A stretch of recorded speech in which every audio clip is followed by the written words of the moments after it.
तसेच कर्तृत्वाने मानवतेची ज्योत पेटती ठेवणाऱ्या माझ्या सर्व महिलांना, सर्व भगिनींना जागतिक महिला दिनाच्या खूप खूप शुभेच्छा. अंधारे, कुसुमताई मोरे मॅडम, डॉक्टर सुनीताताई सांगोले, शब्दांकित साहित्य मंचाच्या अध्यक्षा नयनताई राजवाणे, सचिव उषाताई भोसले आणि आजच्या कवी संमेलनाचे अध्यक्ष योगीराजी माने सर यांना मी व्यासपीठावर निमंत्रित करते. सुमंगल वातावरणात समयीच्या उजळल्यात वाती मान्यवरांच्या शुभहस्ते शब्दसुमनानेच करूया आपण प्रज्वलित ज्ञानज्योती. दीप लावूया सावित्रीच्या त्यागाचा, दीप लावूया जिजाऊच्या संस्काराचा, दीप लावूया रमाईच्या समर्पणाचा. अशा लक्ष लक्ष दिव्यांनी उजळूया असमंत स्त्रीच्या जाणीवेचा आणि अस्तित्वाचा, स्त्रीच्या जाणीवेचा आणि अस्तित्वाचा. आपण यानंतर मान्यवरांचे स्वागत आणि सत्काराकडे वळूया.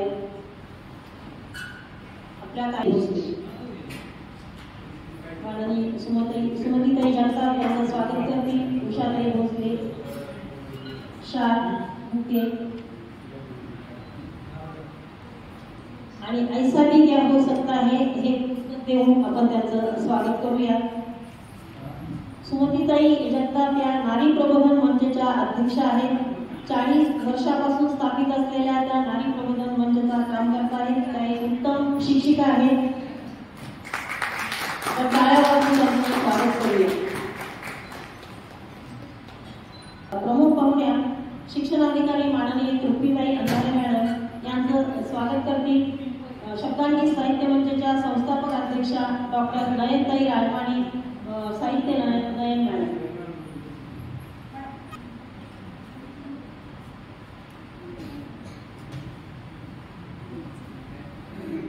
यानंतर डॉक्टर कुसुमताई मोरे मॅडम यांचं स्वागत करतील. सुलक्षणा सर्वदे. कुसुमताई मोरे मॅडम यांचं स्वागत करतील. कुसुमताई मोरे मॅडम मार्गदर्शिका.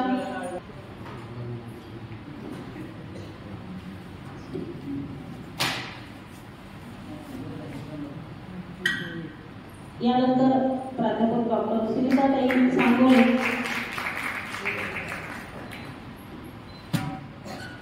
सुनीता सांगोले यांचं स्वागत करतील. शैलाताई कारंजे, सदस्य मराठी भाषा विद्यापीठ अमरावती येथे सध्या कार्यरत आहेत. शब्दांकित साहित्य मंचाच्या सदस्य आहेत.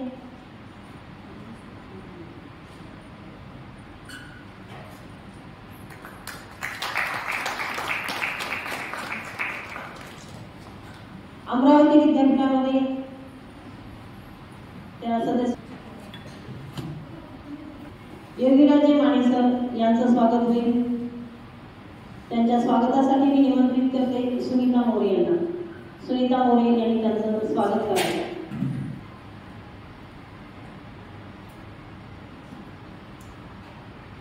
उषाताई भोसले यांना पण मी व्यासपीठावर निमंत्रित करते. उषाताई भोसले यांनी पण व्यासपीठावर यावं. अध्यक्षा डॉक्टर नयनताई राजवाणे भादरे मॅडम, साहित्य नयन यांचा सत्कार करतील. रुचा पत्की यांचा सत्कार करतील, स्वागत करतील सर्वदे मॅडम.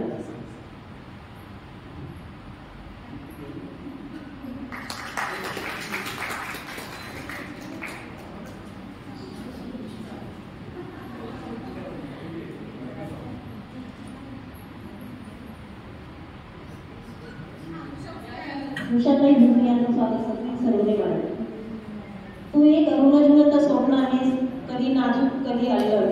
तू एक ऋणझुलत स्वप्न आहेस, कधी नाजूक कधी अल्लड. किलबिलत्या पाखरासारखं तुझ्या मनात आहे आत्मविश्वास व बळ. आकाशी घे भरारी खोल कर्तव्याची नरशी. स्वाभिमानी हो जरा तेव्हाच मनाच्या सरी बरसतील. झुंज दे संकटांना पण जग स्वतःचं स्त्रीत्व आणि मात्र जरूर जरूर जग. शोध स्वतःचं अस्तित्व, शोध स्वतःचं अस्तित्व. महिला दिनाच्या कार्यक्रमात शब्दांकित साहित्य मंचाच्या बीजाचे वटवृक्षात रूपांतर करण्यास ज्यांचा सिंहाचा वाटा आहे अशा आमच्या खास मैत्रिणी डॉक्टर नयनताई राजवाणे भादुरे, साहित्य नयन यांना मी प्रास्ताविक करण्यासाठी निमंत्रित करते. नयनताई राजवाणे.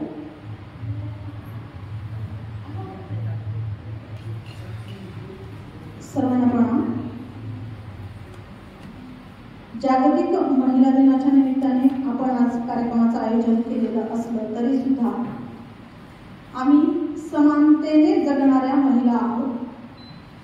त्याच्यामुळे आम्ही इथं कवींना सुद्धा निमंत्रित केले. प्रमुख अतिथीमध्ये सुद्धा सुशांत सांगवे सर पत्रकार सकाळचे, ते एका महत्त्वाच्या मीटिंगमध्ये असल्यामुळे उपस्थित राहू शकले नाहीत आज सध्या, पण ते येतात. तर अशा पद्धतीनं आम्ही जगणाऱ्या महिला आजच्या 21व्या शतकातल्या तिहेरी भूमिका पेलणार. तर आज आम्ही सर्वजण आपलं जोरात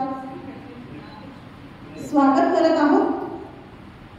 खांद्यावर घेऊन आकाश अर्धे, खांद्यावर घेऊन आकाश अर्धे, चला जाऊया पुढे. खांद्यावर घेऊन आकाश अर्धे, चला जाऊया पुढे. नवशतकाच्या पाठीवर लिहू समानतेचे धडे, नवशतकाच्या पाठीवर लिहू समानतेचे धडे. आजच्या या कार्यक्रमामध्ये अध्यक्ष म्हणून उपस्थित असणाऱ्या, आपलं आयुष्य अर्ध्यापेक्षा जास्त आयुष्य समाजासाठी खर्ची घालणाऱ्या, सामाजिक क्षेत्रामध्ये स्वतंत्र असा ठसा उमटवणाऱ्या माननीय सुमतीताई जगताप, नारी प्रबोधन मंचच्या अध्यक्ष. त्याचबरोबर आज प्रमुख अतिथी म्हणून खरं तर शिक्षण अधिकारी मॅडम कार्यक्रमाला येणं हे कोणाला विश्वास वाटण्यासारखं नाही, कारण शिक्षण क्षेत्रामध्ये इतकी कामं वाढलेली आहेत, इतका कामाचा बोजा आहे की त्या फाईलमधून त्यांचं डोकं वर निघालं म्हणजे त्यांना श्वास घ्यायला तरी मिळत असेल. इतक्या कामाच्या रगड्यामध्ये असणाऱ्या मॅडमनी आम्हाला वेळ दिला अशा तृप्ती अंधारे मॅडम. खरं तर त्यांना शिक्षण अधिकारी फक्त म्हणून मी पर्व करणार नाही, कारण अनेक वर्षापासून मैत्रीचा बंध जो बांधलेला आहे, त्या मैत्रीच्या बंधामुळे आज त्या इथे उपस्थित आहेत याची आम्हाला पूर्ण जाणीव आहे. त्याचबरोबर आज प्रमुख अतिथी म्हणून लाभलेल्या आपल्याला सरपंच, माजी प्राचार्य, सामाजिक कार्यकर्त्या आणि आता सिनेट सदस्य म्हणून कार्यरत असणाऱ्या विद्यापीठामध्ये अशा डॉक्टर कुसुमताई मोरे मॅडम. होय हो, नारी प्रबोधन मंचच्या सचिव पण त्या आहेत, पण नारी प्रबोधन मंचच्या एक व्यक्तिमत्व अध्यक्ष म्हणून उपस्थित असल्यामुळे त्याच संस्थेच्या दुसऱ्या त्या असणं, त्यापेक्षा इतर सगळी पदं त्यांची मला सांगावीशी वाटली. त्या सचिव पण आहेत नारी प्रबोधन मंचच्या. नारी प्रबोधन मंचचे गेले 20 वर्ष मी तिथं कार्यरत आहे पदाधिकारी म्हणून. तर माझी सुद्धा ओळख नारी प्रबोधन मंचशी जोडलेली आहे, कारण आम्ही फील्डवर जाऊन काम करतो. त्याचबरोबर आपल्याला दुसरे अतिथी म्हणून लाभलेले आहेत, विशेष म्हणजे त्या सत्कार मूर्ती आहे. खरं तर आता जो जागतिक महिला दिवस आपण करतोय आणि त्या निमित्ताने आपण सुद्धा बाहेर गेस्ट म्हणून जातोय, त्याच घाईमध्ये आपणही कार्यक्रम आयोजित करायचा. त्या घाईमध्ये त्यांना आम्हाला प्रमुख अतिथीपेक्षा सत्कार मूर्ती असंच बॅनरवर सुद्धा टाकायचं होतं, परंतु ते ऍडजस्टमेंट आहे आता ही सगळी कमी वेळाची. तर आजच्या सत्कार मूर्ती डॉक्टर सांगोले मॅडम, ज्या अमरावती विद्यापीठामध्ये डीन म्हणून नव्याने कार्यरत झालेल्या आहेत. खूप आनंद आहे, कारण त्या पण शब्दांकित साहित्य मंचच्या सदस्य आहेत. त्याही पलीकडे जाऊन त्या खूप चांगल्या मैत्रीण सुद्धा आहेत.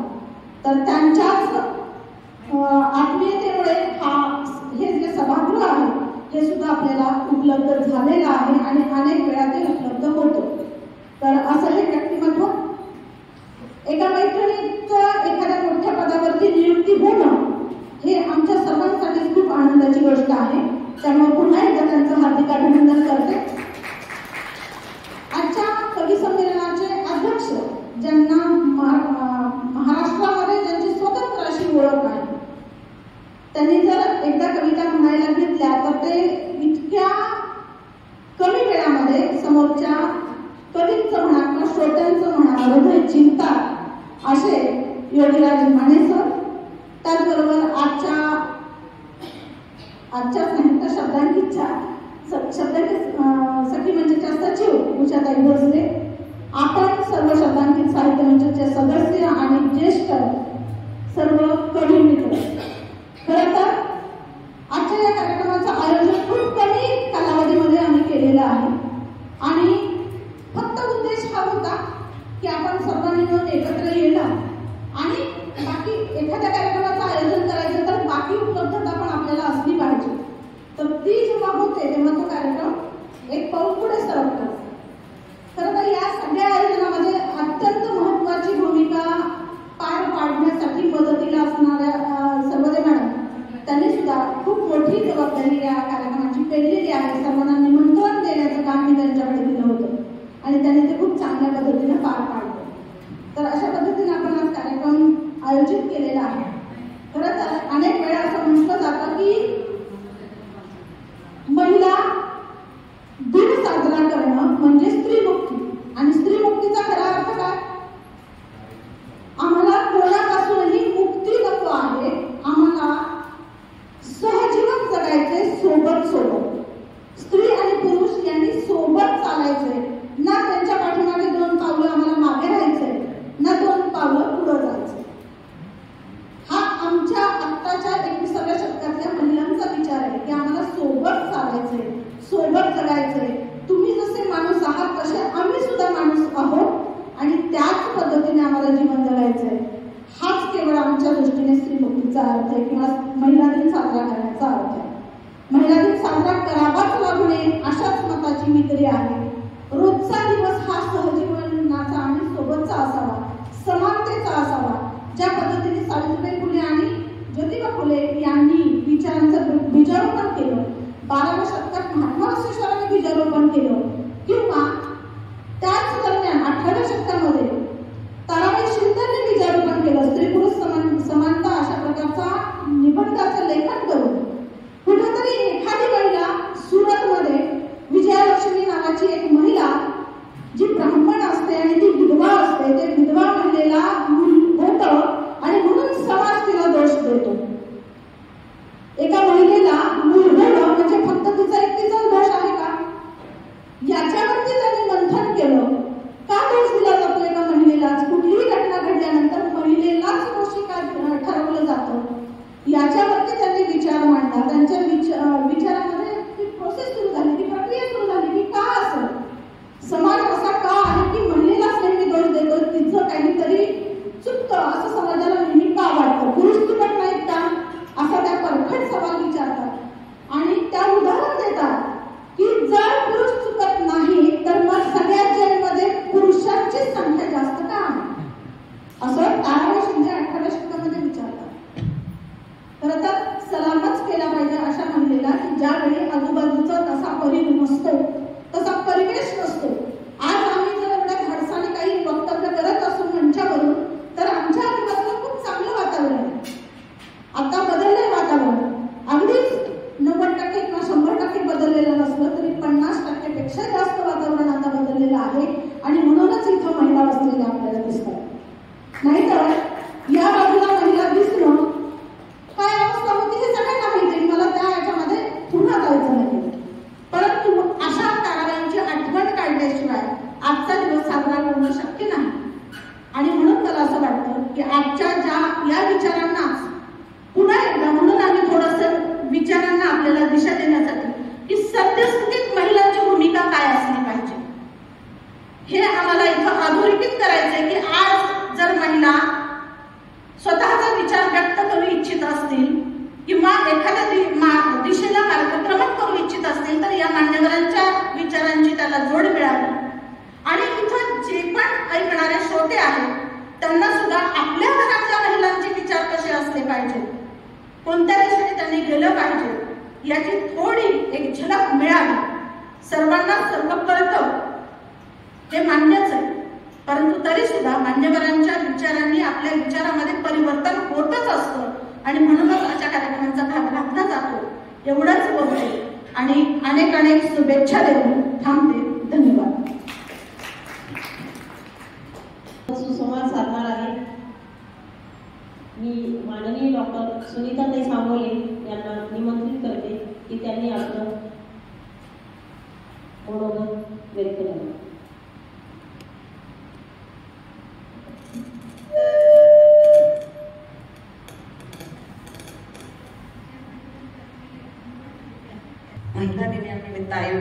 कार्यक्रमामध्ये माझ्या सखींनी माझ्या कौतुकाचाही सोहळा ठेवला, याबद्दल पहिल्यांदा मी त्यांच्याबद्दल कृतज्ञता व्यक्त करते.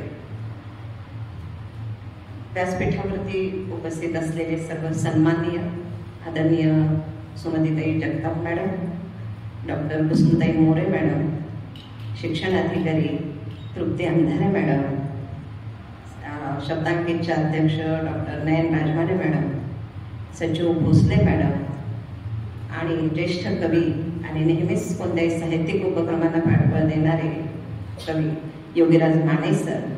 खरं म्हणजे समोरही सर्व उपस्थित माझे परिचितच आहात, प्रत्येकाचं नाव म्हणण्यापेक्षा म्हणून सर्वांना नमस्कार. खरं म्हणजे आपण जीवन जगत असताना बऱ्याच अशा गोष्टी येत असतात आयुष्यामध्ये. कधी प्रेरणा मिळत असते, कधी संघर्ष करावा लागत असतो. खरं तर जेव्हा प्रेरणा मिळते तेव्हा आत्मिक बळ वाढत असतं आणि या आत्मिक बळाबरोबरच आपल्यावरची जबाबदारी वाढण्याची जाणीवही आपल्याला व्हायला लागते.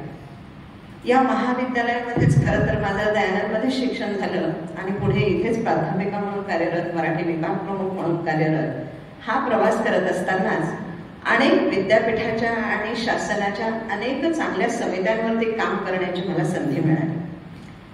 हे करत असतानाचा हाच प्रवास लक्षात घेऊन की काय पुढे सुद्धा मराठी भाषा विद्यापीठ आणि अभिजात मराठीचा दर्जा जो मराठीला प्राप्त झाला याबद्दल शासनाचे शतशः अभिनंदनी आहोत. कारण मराठी भाषेसाठी ही फार मोठी पर्वणी, फार मोठी उपलब्धी आहे. आणि अशा काळामध्ये म्हणजे सुवर्ण काळच म्हणून मराठीच्या दृष्टीने, कारण जेव्हा एखाद्या भाषेला राजाश्रय मिळतो तसाच शासनाश्रय मिळतो तेव्हा नक्कीच तिची वाटचाल अधिक चांगली आणि समृद्ध पद्धतीने व्हायला लागते. मराठी भाषा विद्यापीठाची स्थापना रेद्धापूरला झालेली आहे, अमरावती जिल्ह्यामध्ये. मराठी भाषा विद्यापीठ म्हणून स्वतंत्र विद्यापीठाची स्थापना करण्यामागचं कारण हे आहे की आपण भाषेचे पाईक तर असतोच, भाषेबद्दलची सजगता आणि भाषेतून आपल्याला काय मिळतं आणि विशेषतः आपण अर्थार्जनाच्या संधी ज्या शोधत असतो, विशेषतः विद्यार्थी वर्ग असतो, तर ह्या अर्थार्जनाच्या संधीच्या दृष्टीने आपल्याकडे जे कौशल्य आहेत, आपल्याकडे जे भाषिक भांडवल आहे त्या माध्यमातून आपल्याला काही करता येईल का हा विचार आपल्या मनामध्ये फारसा शिवलेला नसतो. म्हणजे माझंच उदाहरण मी तुम्हाला देऊ शकते या संदर्भामध्ये की जेव्हा BA ला मी प्रवेश घेतलेला होता त्यावेळी माझ्या मनामध्ये एवढी सजगता नव्हती, कारण ते वयही नसतं आणि तेवढी समज आजूबाजूच्या आपल्या सभोवतालामध्ये पण नसते आणि म्हणून आपल्यापर्यंत ती पोहोचत नाही. आणि मग ही समज जेव्हा वाढीस लागते, केव्हा वाढीस लागते, जेव्हा आपण त्याकडे सतर्कतेने पाहायला लागतो की आपल्याला मातृभाषा आहे म्हणून ती भाषा तर येतच असते, परंतु त्या भाषेचा जर कौशल्याने वापर आपल्याला करता आला, प्रभावीपणे वापर आपल्याला करता आला तर निश्चितच खूप मोठ्या मोठ्या संधी तुमच्यासाठी पायघड्या घालून असतात, ही जाणीव मला झाली. आणि या दृष्टीने विकास व्हावा, विद्यार्थ्यांच्या मध्ये ती कौशल्य रुजावीत आणि त्यातून अशा अनेक वाटा आहेत, ज्ञानाच्या अर्थार्जनाच्या असतील, ज्ञानाच्या असतील, संशोधनाच्या असतील, मानवी प्रगतीच्या दृष्टीने ज्या ज्या गोष्टी असतील त्या दृष्टीने विकास करण्याच्या दृष्टीने भाषा हा अत्यंत महत्वाचा घटक आहे. कारण भाषेतूनच आपण जगाला ओळखत असतो. म्हणून या भाषेच्या विकासासाठी म्हणून मराठी भाषा विद्यापीठाची स्थापना झाली. मराठी भाषा विद्यापीठ इथे फक्त मराठी भाषेचाच अभ्यास असा होतो असं नाही, कारण आज घडीला जर आपण विचार केला तर सगळेच विषय एकमेकांमध्ये सांगड घालून, म्हणजे आज जर आपण विचार केला तर आंतरविद्याशाखीय अभ्यासाची अधिक गरज आहे. कारण मानवाचा एवढा विकास झालेला आहे की एकमेकांना सगळे विषय जोडले जावे. विज्ञान, तंत्रज्ञान, माहिती, काय म्हणतात प्रसार, याशिवाय आपला धर्म, आपल्या जीवन जाणीवा, आपलं सोशलायझेशन, आपलं मानसिकता, या सगळ्याच गोष्टी आपल्याला जगण्यासाठी प्रेरक असतात आणि जगण्यासाठी लागत असतात आणि ह्या सगळेच विषय त्यामुळे एकत्र असतात. मराठी भाषा विद्यापीठामध्ये मराठीशी निगडीत बारकाव्यानिशी संशोधन व्हावं, मराठीचा कौशल्याने वापर करता यावा, यासाठी संशोधनावरती खूप भर देण्यात आलेला आहे. संशोधनावरती भर देत असताना एक संशोधनाची संस्कृती निर्माण व्हावी लागते. ती संस्कृती निर्माण करण्याच्या दृष्टीने पण तिथे प्रयत्न होणार आहेत. आणि आपण पाहतो की कार्यालयांच्या मध्ये अनेक कर्मचारी, विशेषतः अर्धारे मॅडम जास्त सांगू शकतील की कार्यालयीन कामकाजामध्ये नव्याने रुजू झालेले कर्मचारी असतात. काही एक ड्राफ्ट जरी कुठला तयार करायचा असला तरी सुद्धा बऱ्याच वेळा त्यांनाच सांगावं लागत असेल की हे असं नको, असा कर वगैरे वगैरे. याचं कारण काय असते की भाषिक जाण कमी असते. भाषिक जाण कमी असते की आकलन कमी होतं. आकलन कमी असलं की व्यवस्थित लिहिता येत नाही, असा प्रकार तो घडत असतो. सरावाने पुन्हा ते तयार होत असतात, परंतु आपण जेव्हा नोकरीतच जातो तेव्हा आपली क्वालिटी जर सिद्ध करू शकलो तर आपल्याला पटकन संधी मिळू शकते. म्हणून असा एक अभ्यासक्रम तयार केलेला आहे की जो सगळ्या कार्यालयीन कर्मचाऱ्यांसाठी, शासकीय लोकांसाठी सुद्धा तो उपयुक्त ठरेल. म्हणजे मला वाटतं की त्याला इतकी मागणी वाढेल की प्रत्येक जणांना वाटेल की तो कोर्स आपण केला पाहिजे. अद्ययावत ज्ञानाला अनुसरून अशा प्रकारचे अभ्यासक्रम तिथे होतील. भाषेच्या लिपीचा अभ्यास, लिपीशास्त्राचा अभ्यास, संशोधनाच्या दृष्टीने समाजामध्ये भाषेचं जे स्थान आहे, सामाजिक संदर्भामध्ये भाषेचा जो वापर करतो त्या दृष्टीने वापर करणं, या दृष्टीने सुद्धा भाषा वापराचा अभ्यासक्रम तिथे आहे. हे नवनवीन अभ्यासक्रमाबरोबरच व्यवस्थापन असेल, विज्ञान तंत्रज्ञान असेल, इथे सुद्धा भाषिक जाण असल्यामुळे आपल्याला वेगळं काय करता येऊ शकतो, या प्रकारच्या अभ्यासक्रम या विद्यापीठामधून चालले जाते. आणि एकूणच भारतीय भाषांचा सुद्धा अभ्यास तिथे होणार आहे. एवढंच नव्हे तर इंग्रजीच्या अनुषंगाने जेव्हा एक भाषा माणसाला प्रभावीपणे येत असते तेव्हा दुसरी आत्मसात करायला पण त्याला सोपं जातं. या अनुषंगिक भाषिक अभ्यासक्रम सुद्धा तिथे आणलेले आहे. म्हणून याचं वेगळेपण आहे. पारंपरिक अभ्यासक्रमांपेक्षा एक वेगळे अभ्यासक्रम जर विद्यार्थ्याला शिकायचे असतील तर निश्चितच मराठी भाषा विद्यापीठाचा त्याला उपयोग होईल. या निमित्ताने आणखी एक गोष्ट मी सांगू इच्छिते की आपण जेव्हा एखाद्या गोष्टीकडे पाहायला लागतो स्त्री म्हणून, आता विशेषतः महिला दिनाबद्दल बोलत असताना एक थोड्याशा 2 ओळी मी फक्त बोलणार आहे, कारण मंचावरील सगळ्यांचंच तुम्हाला ऐकायचं याची जाणीव मला आहे. की आपण पाहतो की जगताना आपल्याला बरे वाईट अनुभव येत असतात. जे आपल्याला सहजी मिळतं त्यात आपण समाधानी नसतो. सहज प्राप्त त्यास जीवतृप्तता न पावे असं म्हणलेलं की जे सुदूर आहे, जे असाध्य आहे, जे लवकर मिळूच शकत नाही, अशासाठी आपला ध्यास आणि धडपड आपली चाललेली असते. हरकत नाही, कारण त्या दृष्टीने प्रवास करतानाच आपला विकास पण होत असतो. पण या वाटेवरती जात असताना अनेक आव्हानांचा पण आपल्याला सामना करावा लागतो. स्त्री म्हणून भूमिका मांडत असताना मला एक जाणीवपूर्वक सांगावं वाटतं की आज काळ खूप बदललेला आहे, सजगताही निर्माण झालेली आहे आणि आपल्याला बऱ्याच गोष्टी मिळतही आहेत. शासनाकडूनही आपल्याला अनेक गोष्टींची म्हणजे संरक्षण मिळतात, अनेक योजनांचा लाभ आपल्याला मिळत असतो. परंतु मला असं वाटतं आपण स्वतः जेव्हा सक्षम बनतो ना तेव्हा कुठल्याही ह्या गोष्टी काही काळापर्यंत तुम्हाला सपोर्टिव्ह असतात, पण काही काळानंतर ते कशासाठी सपोर्टिव्ह असतात, तुम्ही सक्षम बनावं म्हणूनच तो सपोर्ट दिलेला असतो. म्हणून आपल्यामध्ये सक्षमता जागृत करावी. ते आहे म्हणून आपण डिपेंडंट असं नको व्हायला. म्हणजे संरक्षण आहे, पोलीस आहेत म्हणून माझ्या मनगटात बळच नको, ही भावना चुकीची आहे. माझ्या मनगटात जर बळ असेल तर कोणत्याही क्षणी, कशाही क्षणी मी माझा बचाव करू शकते, मी माझं संरक्षण करू शकते. मुलींच्या बाबतीमध्ये मला बऱ्याचदा पाहायला मिळतं की मी कशी नाजूक आहे, मला कसं होत नाही हे दाखवण्यामध्ये त्या धन्यता मानतात की नाही मला एवढं पण उचलत नाही. अरे अशामध्ये काय धन्यता मानायची, मला हे सगळं मी करू शकते यात तुम्ही धन्यता माना. सक्षम असणं यामध्ये कुठलाही वाईट भाव नसावा. कारण का वाईट भाव वाटावा, एक नाजूक, लोकांवरती परावलंबित्व असणं, ही भावना जी रुजवली गेलेली आहे परंपरेने, ती भावना मुळात झटकून टाकायला हवी की मी सक्षम आहे, मला या पद्धतीनं करायचं आहे, मी हे करेनच. ही भावना जेव्हा रुजू होईल तेव्हा कुठल्याही कोट्याची आणि कोणालाही त्रास देण्याची आपल्याला गरज लागणार नाही. स्त्रीच्या याच्यामध्ये सगळ्यात आणखी एक सांगायची गोष्ट म्हणजे आपल्यामध्ये खूप ऊर्जा असते. फक्त या ऊर्जेला कोणत्या दिशेने आपल्याला प्रस्तुत करायचं आहे हे आपण ठरवायचं आहे. आज मला खूप छान वाटलं की हे संघटन शब्दाखेरचं जे संघटन आहे इतक्या काळापासून चालत आलेलं आहे. सगळ्यांच्या मध्ये, एकमेकांच्या मध्ये जी भावना आहे ती अतिशय रुजू अंतःकरणाने त्या सगळ्या एकत्र आलेल्या आहेत. आणि इतक्या म्हणजे एखाद्या आपल्या मैत्रिणीच्या चांगल्या कार्याबद्दल सन्मान करावासा वाटणं हे खूप सकारात्मकतेचं आणि एक निखळ मनाचं लक्षण आहे. हे निखळ मनाने जगणंच आपल्याला जमलं पाहिजे. बऱ्याचदा असं होतं म्हणजे एक आपल्याला कोणी जर असा टॉन्ट मारला महिला म्हणून किंवा असं करतात, दुसऱ्यांच्या बद्दल द्वेष भावना लवकर निर्माण होते, या संबंधीच्या अनेक विनोद समाजामध्ये पसरलेले आहेत. याचं कारण कुठेतरी आत्मपरीक्षण आपल्यालाही करावं लागतं.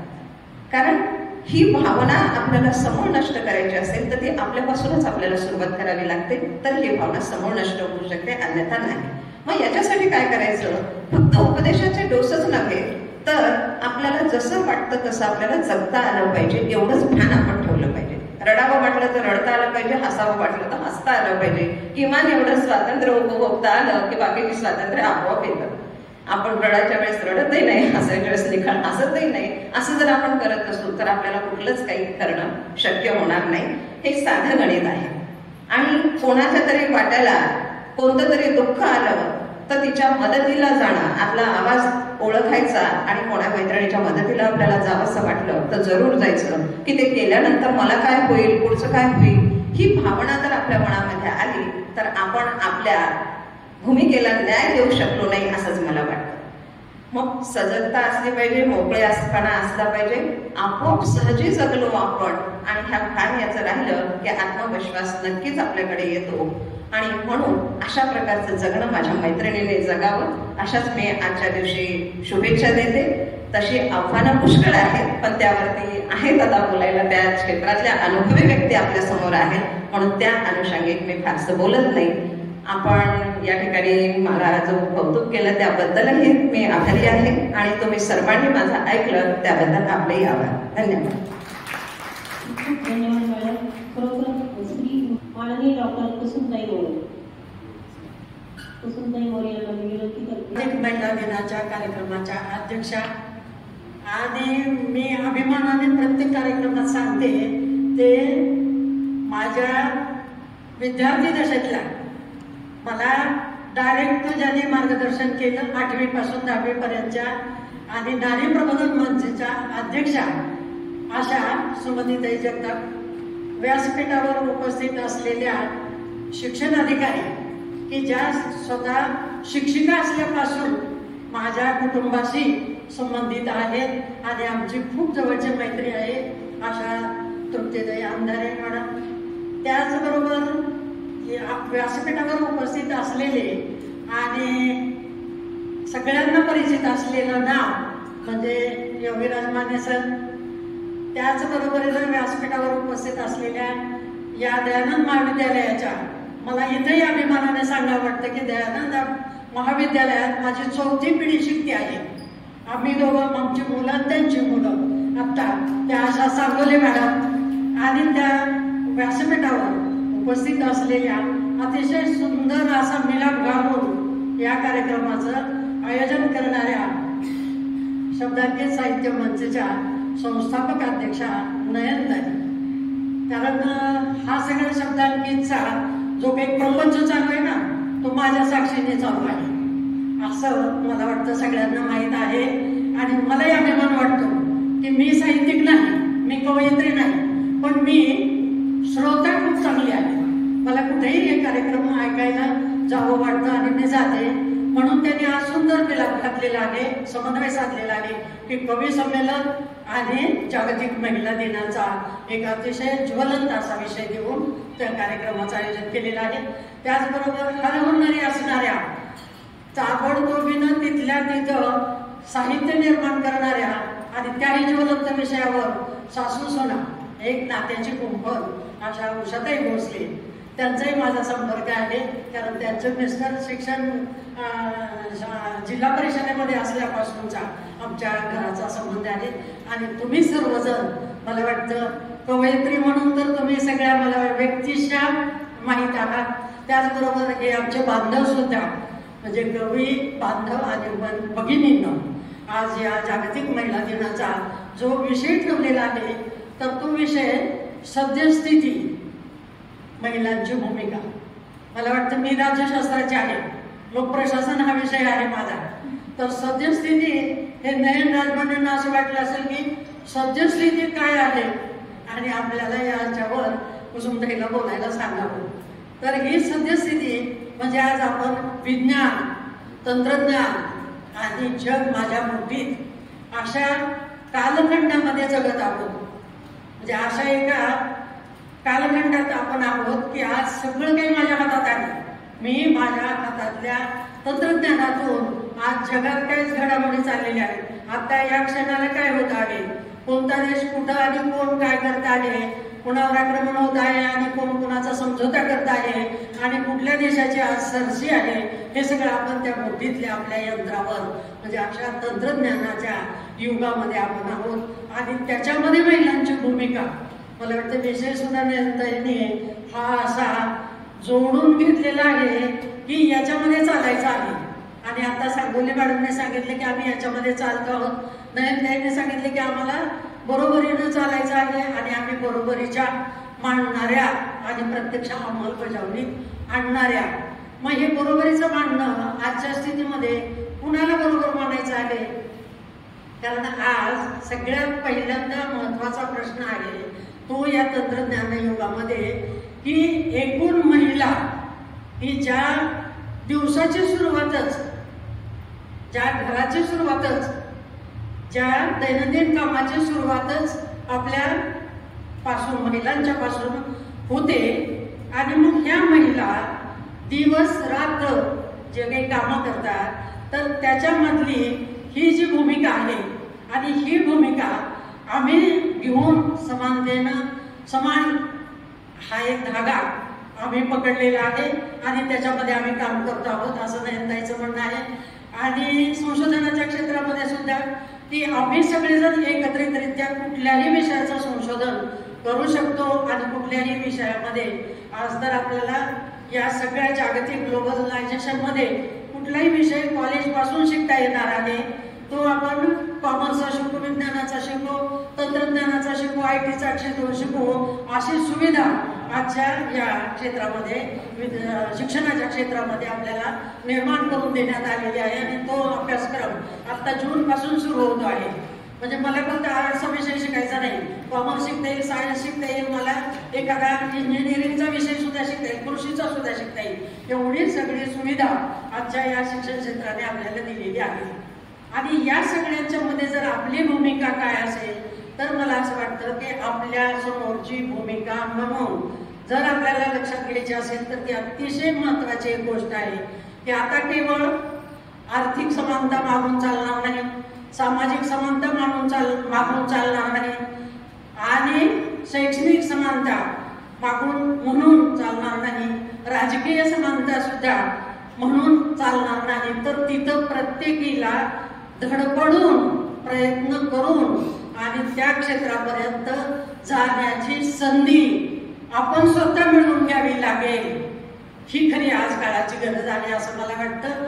कारण ही संधी आपल्याला आता कुणीतरी आणून देईल, आपल्यासाठी कुणीतरी एखादा त्राता उभा राहील, महात्मा ज्योतिराव फुले उभे राहिले आणि आज आपण इथपर्यंत येऊ शकलो. पण इथून पुढच्या काळामध्ये ते आपल्याला म्हणून आपल्यामधलं जे काही कर्तृत्व आहे आणि हे कर्तृत्व दाखवताना आपल्याला सर्वसमावेशक पद्धतीनं जावं लागणार आहे की जिथं आपलं कुटुंब आहे, जिथं आपलं घर आहे, जिथं आपला समाज आहे, जिथं आपली नोकरी आहे आणि जिथं आपलं एकूण वास्तव्य या समाजाच्या मध्ये आहे, अशा सगळ्यांना घेऊन आपल्याला जावं लागेल. तरच आपण त्याच्यामध्ये सर्वसमावेशक असे होऊ असं मला वाटतं. म्हणून आज महिलांच्यासाठीची ही अतिशय महत्वाची भूमिका आहे. खरं तर आज आपल्याला सगळ्या संधी उपलब्ध आहेत, आरक्षण आहे आणि या सगळ्यांच्या मधून आपण सगळी क्षेत्र पादाक्रांत केलेली आहेत. पण ती क्षेत्र पायपोटावर मोजणे इतकी आहेत. कारण आजही जर आपल्या मुलींच्या जन्माचं प्रमाण पाहिलं तर आजही मला वाटतं आपल्यालाच बदलण्याची गरज आहे की मला मुलगी नको असं कुठंतरी जाणवं. तिसऱ्यांदा चौथ्यांदा सुद्धा मुलाची अपेक्षा करून आजही मुलगाच झाला पाहिजे असं म्हणणाऱ्या काही भगिनी माझ्या डोळ्यासमोर आहेत. ही भूमिका चुकीची आहे. आणि त्याच्या बरोबरीनंच आज आपल्यासमोर इतके प्रश्न आहेत की हे सगळे प्रश्न मला वाटतं या सगळ्या प्रश्नाच्या मध्ये दुसरा महत्वाचा भाग आहे तो म्हणजे आता गर्भलिंग निदान होत नाही, कायदा त्याच्यासाठी आलेला आहे, पण तरी सुद्धा मुलींचं प्रमाण किती अल्प आहे. आणि मुलींच्या प्रमाणामध्ये म्हणजे आज सांगोले मॅडम आपल्याला कॉलेजमध्ये मुली दिसत असतील उपस्थितीला तरी सुद्धा त्या किती आहेत 5% जास्त नाही म्हणजे असं प्रमाण आहे तर तिथं सुद्धा आपल्याला लक्ष देण्याची गरज आहे. तिसरी गोष्ट मी शिक्षणाधिकारी मॅडम आहेत मला वाटतं याच्यापूर्वी एकदा मी मॅडमच्या समोर हे बोललेले आहे की आता शिक्षणातलं जे काही प्रमाण आपण म्हणतो की मुली शिकतायत आणि सर्व्हिसला लागतायत पण मुलींच्यासाठीचं आता जे काही धोरण आलेलं आहे त्या धोरणामध्ये पटसंख्या अभावी मुलींच्या शिक्षणाचा जो काही गळती आहे आणि ती गळती आता ग्रामीण भागात माझ्या समोरची जास्त आहे. कारण पटसंख्या शहरात नाही शहरात पटसंख्या भरपूर आहे कारण याचंही प्रमाण मी शिक्षणाधिकारी मॅडमच्या समोर सांगितलेलं होतं आजही परत सांगणार आहे. कारण ही पटसंख्या सुद्धा शहरातली वाढते आहे आणि ग्रामीण भागातली कमी होते आहे. का तर तिथं फक्त एक शिक्षकी शाळा आहे 4 वर्ग सांभाळायचे आहेत 2 शिक्षक आहेत 6 वर्ग सांभाळायचे आहेत आणि म्हणून पालक शहरामध्ये येत आहेत आपल्या मुलांना शहरामध्ये म्हणून शहरातली पटसंख्या कमी होत नाही तर ती कुठली होते ग्रामीण भागातली आणि त्याच्यात कुणाचं जास्त प्रमाण गळतीचं येते आपोआपच ते मुलींचं. म्हणून याच्यावर सुद्धा मॅडम तुम्ही शासनापर्यंत एक प्रतिनिधी म्हणून आणि एक आमचा सगळ्यांचा हा एक विचार म्हणून तुम्ही पोहोचवावा असं मला वाटतं की पटसंख्या अभावी शाळा बंद होऊ नये. कारण आता कुठे वाडी वस्ती तांड्यावर शाळा सुरू झालेल्या आहेत. माझ्या लहानपणीची अशी मागणी होती 10वीच्या वेळेला मी असताना की शाळा त्या वाडी वस्ती तांड्यावर व्हाव्या आणि तिथं वसतिगृह व्हावे. वसतिगृह नाही झाली तर नका होऊ दे पण तिथं शाळा तरी होत्या पण आता जर त्या शाळा बंद होणार असतील तर त्याच्यात पहिल्यांदा कुऱ्हाडी आमच्या मुलींच्यावर येणार आहे आणि म्हणून या शाळा हे दुसरं वास्तव हे लक्षात घेतलं पाहिजे सद्यस्थितीतलं. आणि तिसरं वास्तव असं आहे की या सगळ्या क्षेत्रामध्ये आपणच एकट्याने फक्त आम्ही समानता मानतो आम्ही सगळ्यांच्या बरोबर राहतो आम्ही सगळ्यांच्या बरोबर काम करतो असं म्हणत असताना मला बांधवांना विनंती करायची आहे की आपणही म्हणलं पाहिजे ना घरात म्हणलं पाहिजे ना की ही माझी घरातली सहचारिणी जी आहे तिला मी पहिल्यांदा समानतेने वागवण्याची प्रघात मी सुरू करेन घरातून आणि तिच्यासाठी मी थोडंफार तरी तिच्या कामाचा हातभार आम्हाला असं म्हणायचं नाही की तुम्ही कामं करावीतच म्हणायचं नाही करावीतच कारण आम्ही तेवढ्या संयमी आहोत सक्षम आहोत काय नाही ते लादून घेतलेलंच आहे पण तुम्ही किमान असं तरी म्हणावं की दिवसभराच्या कामातली ही समान आहे आणि आम्ही तिला समान वागणूक देऊ म्हणून या सगळ्या गोष्टीचा बांधवाने सुद्धा विचार करावा केला पाहिजे असं मला वाटतं.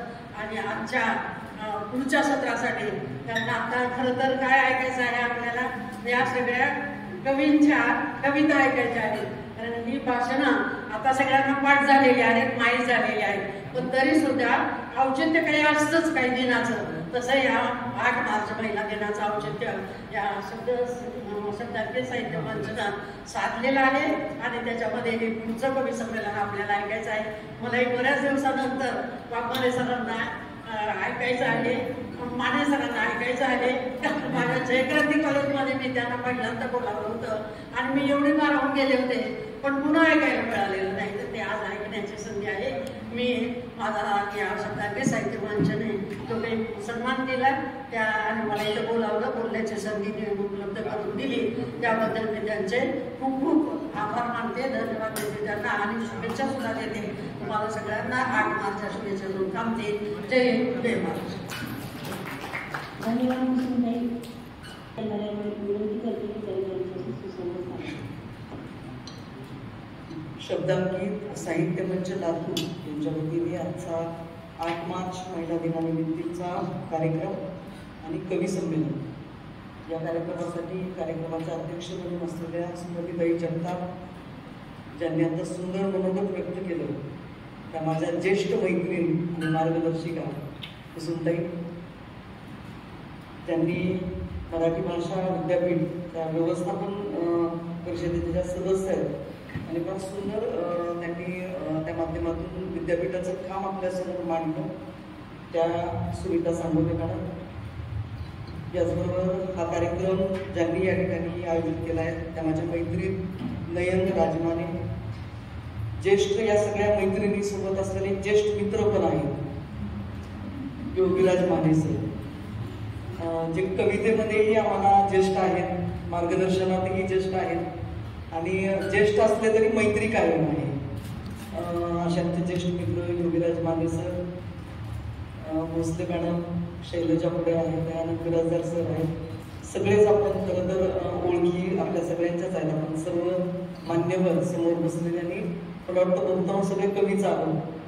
आणि मी पण असं छान वाटलं मला आल्यापासून की कवयित्री विसरूनच गेले होते माने सर. मी म्हणजे फक्त प्रशासनापुरते असं झालं माझं. त्यामुळे मी नयन मॅडमचे खास आभार व्यक्त करते की कवी जो माझ्यातला थोडासा जिवंत आहे कवयित्री असं या कार्यक्रमाला आल्यामुळे छान वाटलं मला. खूप छान.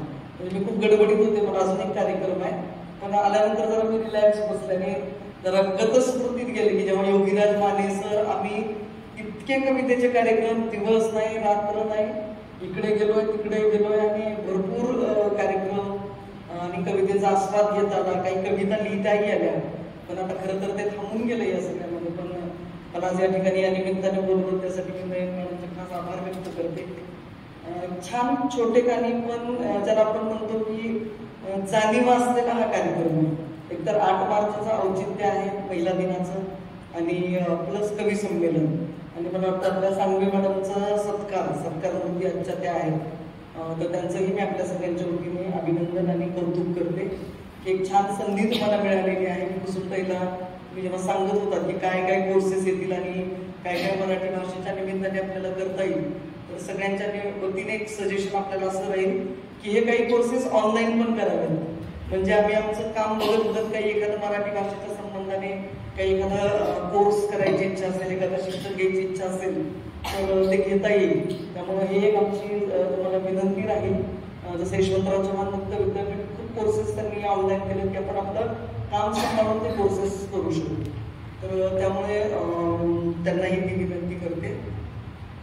ती तृप्तीही ती तृष्णाही, ती तृप्तीही ती तृष्णाही ती गोष्ट अवघड, ती तृप्तीही ती तृष्णाही ती गोष्ट अवघड, माझ्या डोळ्यातून वाहणारी नित्य पावसाची झड. तीचा विषय आहे, ती बद्दल बोलतोय कालपासून. तर म्हणजे त्या माहोलमध्येच आहे, सकाळी उठल्यापासून मेसेजेस वगैरे. पण मला असं म्हणजे अलीकडे अशात तरी म्हणजे जे सगळा अवताल बोलताना आपल्या लोकांचा बदललाय. कुसुमताई बोलल्या, शैलाताई बोलल्या, त्याच्यानंतर मला खूप पुलावरून पाणी गेलेलं आहे. आणि AI आणि ChatGPTच्या युगात आपण सगळेजण आहोत आणि एकूणच जगणं सगळंच बदलून गेलं. आपल्या सगळ्यांचं जगण्याचे प्रश्न पण बदलले. पूर्वी शिक्षण कुसुमताईचा काळ असेल किंवा आमचा थोडासा काळ असेल तर शिक्षण घ्यायचं म्हणजे आई वडिलांच्या त्यातल्या त्यात विशेषतः पाठीमागे लागणं, शिक्षणासाठी हे करणं. तेव्हाच ते पालकत्व, मुलींना ज्या संधी मिळत होत्या, जी समानता घरातून मिळत होती, त्या सगळ्या किंवा समाबाहेर पण. आणि आत्ताचं जर आपण थोडंसं बघितलं तर खूप बदल दिसतो. आत्ताचं पॅरेंटिंग पण खूप बदललं, पालकत्व पण खूप बदललंय. जितकं मुलांना संधी मिळते तितकीच संधी मुलींना पण आता मिळते. अनेक ठिकाणी बायका पण आपण सगळ्यांनी आहोत. प्रश्न आहेतच, प्रश्न नाही आहेत असं नाहीये. कारण या वर्षीच्या आपल्या महिला दिनाचं टॅगलाईनच वर्ल्ड याचं जे आहे ती आहे की हक्क, समानता आणि सक्षमीकरण. या 3 गोष्टींवर आपण हा महिला दिन साजरा करतोय की महिलांचे हक्क मिळाले पाहिजे. ज्या ज्या ठिकाणी त्यांना ती समानता मिळणं आवश्यक आहे ती समानता, आणि ज्या कुठल्या एखाद्या याच्यामध्ये सक्षम नसतील महिला तर त्यांना ते सक्षम करणे आणि समानतेने सोबत राहण्याची संधी मिळणे हा आहे. पण मला असं वाटतं की मुळात मी कालपासून जिथं जिथं गेले तिथं हेच म्हणते की ही लढाईच नाहीये मुळात की तुम्ही पुढे आहात की आम्ही पुढे आहोत किंवा तुमच्यापेक्षा आम्ही किती ग्रेट आहोत आणि आम्ही कसं हे आहोत आणि आम्ही काय मागे राहतोय का.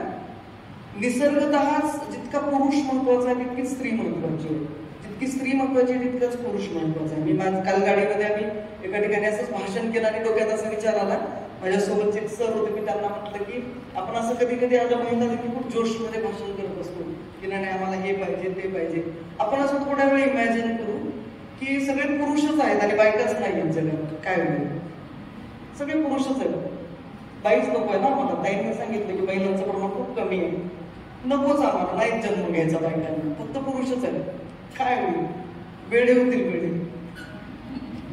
2-4 महिन्यातच वेडे होत जातील. किंवा असं उलट केलं की फक्त बायकाच आहेत, पुरुषच नाही. 3रं, 4थं, 10वं महायुद्ध काय असेल ते सगळं त्याच्यामध्ये ते होऊन जाईल.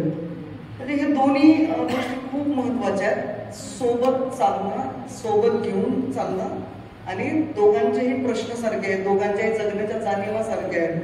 दोघांनाही जगताना जे जे तुम्हाला हवंय तेच आम्हाला पण हवंय, वेगळं आपल्याला काही नको आहे. फक्त एवढी जरी आपल्या सगळ्यांना जाणीव झाली मला वाटतं या निमित्ताने, तर मला वाटतं खूप महत्वाचं आहे. माझा भाचा आहे आता 24-25 वर्षाचा. परवा तो शिवरात्रीसाठी आला होता आणि त्याच्या लग्नाचं आता आम्ही थोडंसं, मुलं लग्नात आली की आपण चर्चा करतो त्यांच्याबरोबर. मी त्याला त्याच्याशी चर्चा करत होते आणि त्याला सांगत होते की देवेश नाव आहे त्याचं, की देवेश आता तुझं लग्नाचं बघायचंय, थोडंसं प्रॉसर हा हे. मुलांना आपण सांगतो काही गोष्टी, सोशल मीडियावर कसं व्यक्त व्हायचं, कारण अनेक मुलींच्या आईवडिलांचे नजर आपल्याकडे असतात, असं या पद्धतीने त्याला सांगत होते. आणि तो मला एकदम म्हटला की मला राणी आई म्हणतात, नाव तृप्ती असलं तरी राणी आई असं सगळेजण म्हणतात. तर म्हटलं की राणी आई मला लग्नच नाही करायचं, माझ्या सतत डोक्यात आता विचार येतो की मला लग्नच नाही करायचं. मी त्याला म्हटलं की का लग्न नाही करायचं, तर तो मला म्हणे की आजकालच्या मुली फार हे आहेत म्हटलं, म्हणजे अवघड आहे म्हटलं सांभाळणं त्यांना. मी म्हटलं तू हे कशावरून बोलतोस म्हटलं, की तुला हे असं काय वाटलं की आजकालच्या मुली त्यांना सांभाळणं अवघड आहे.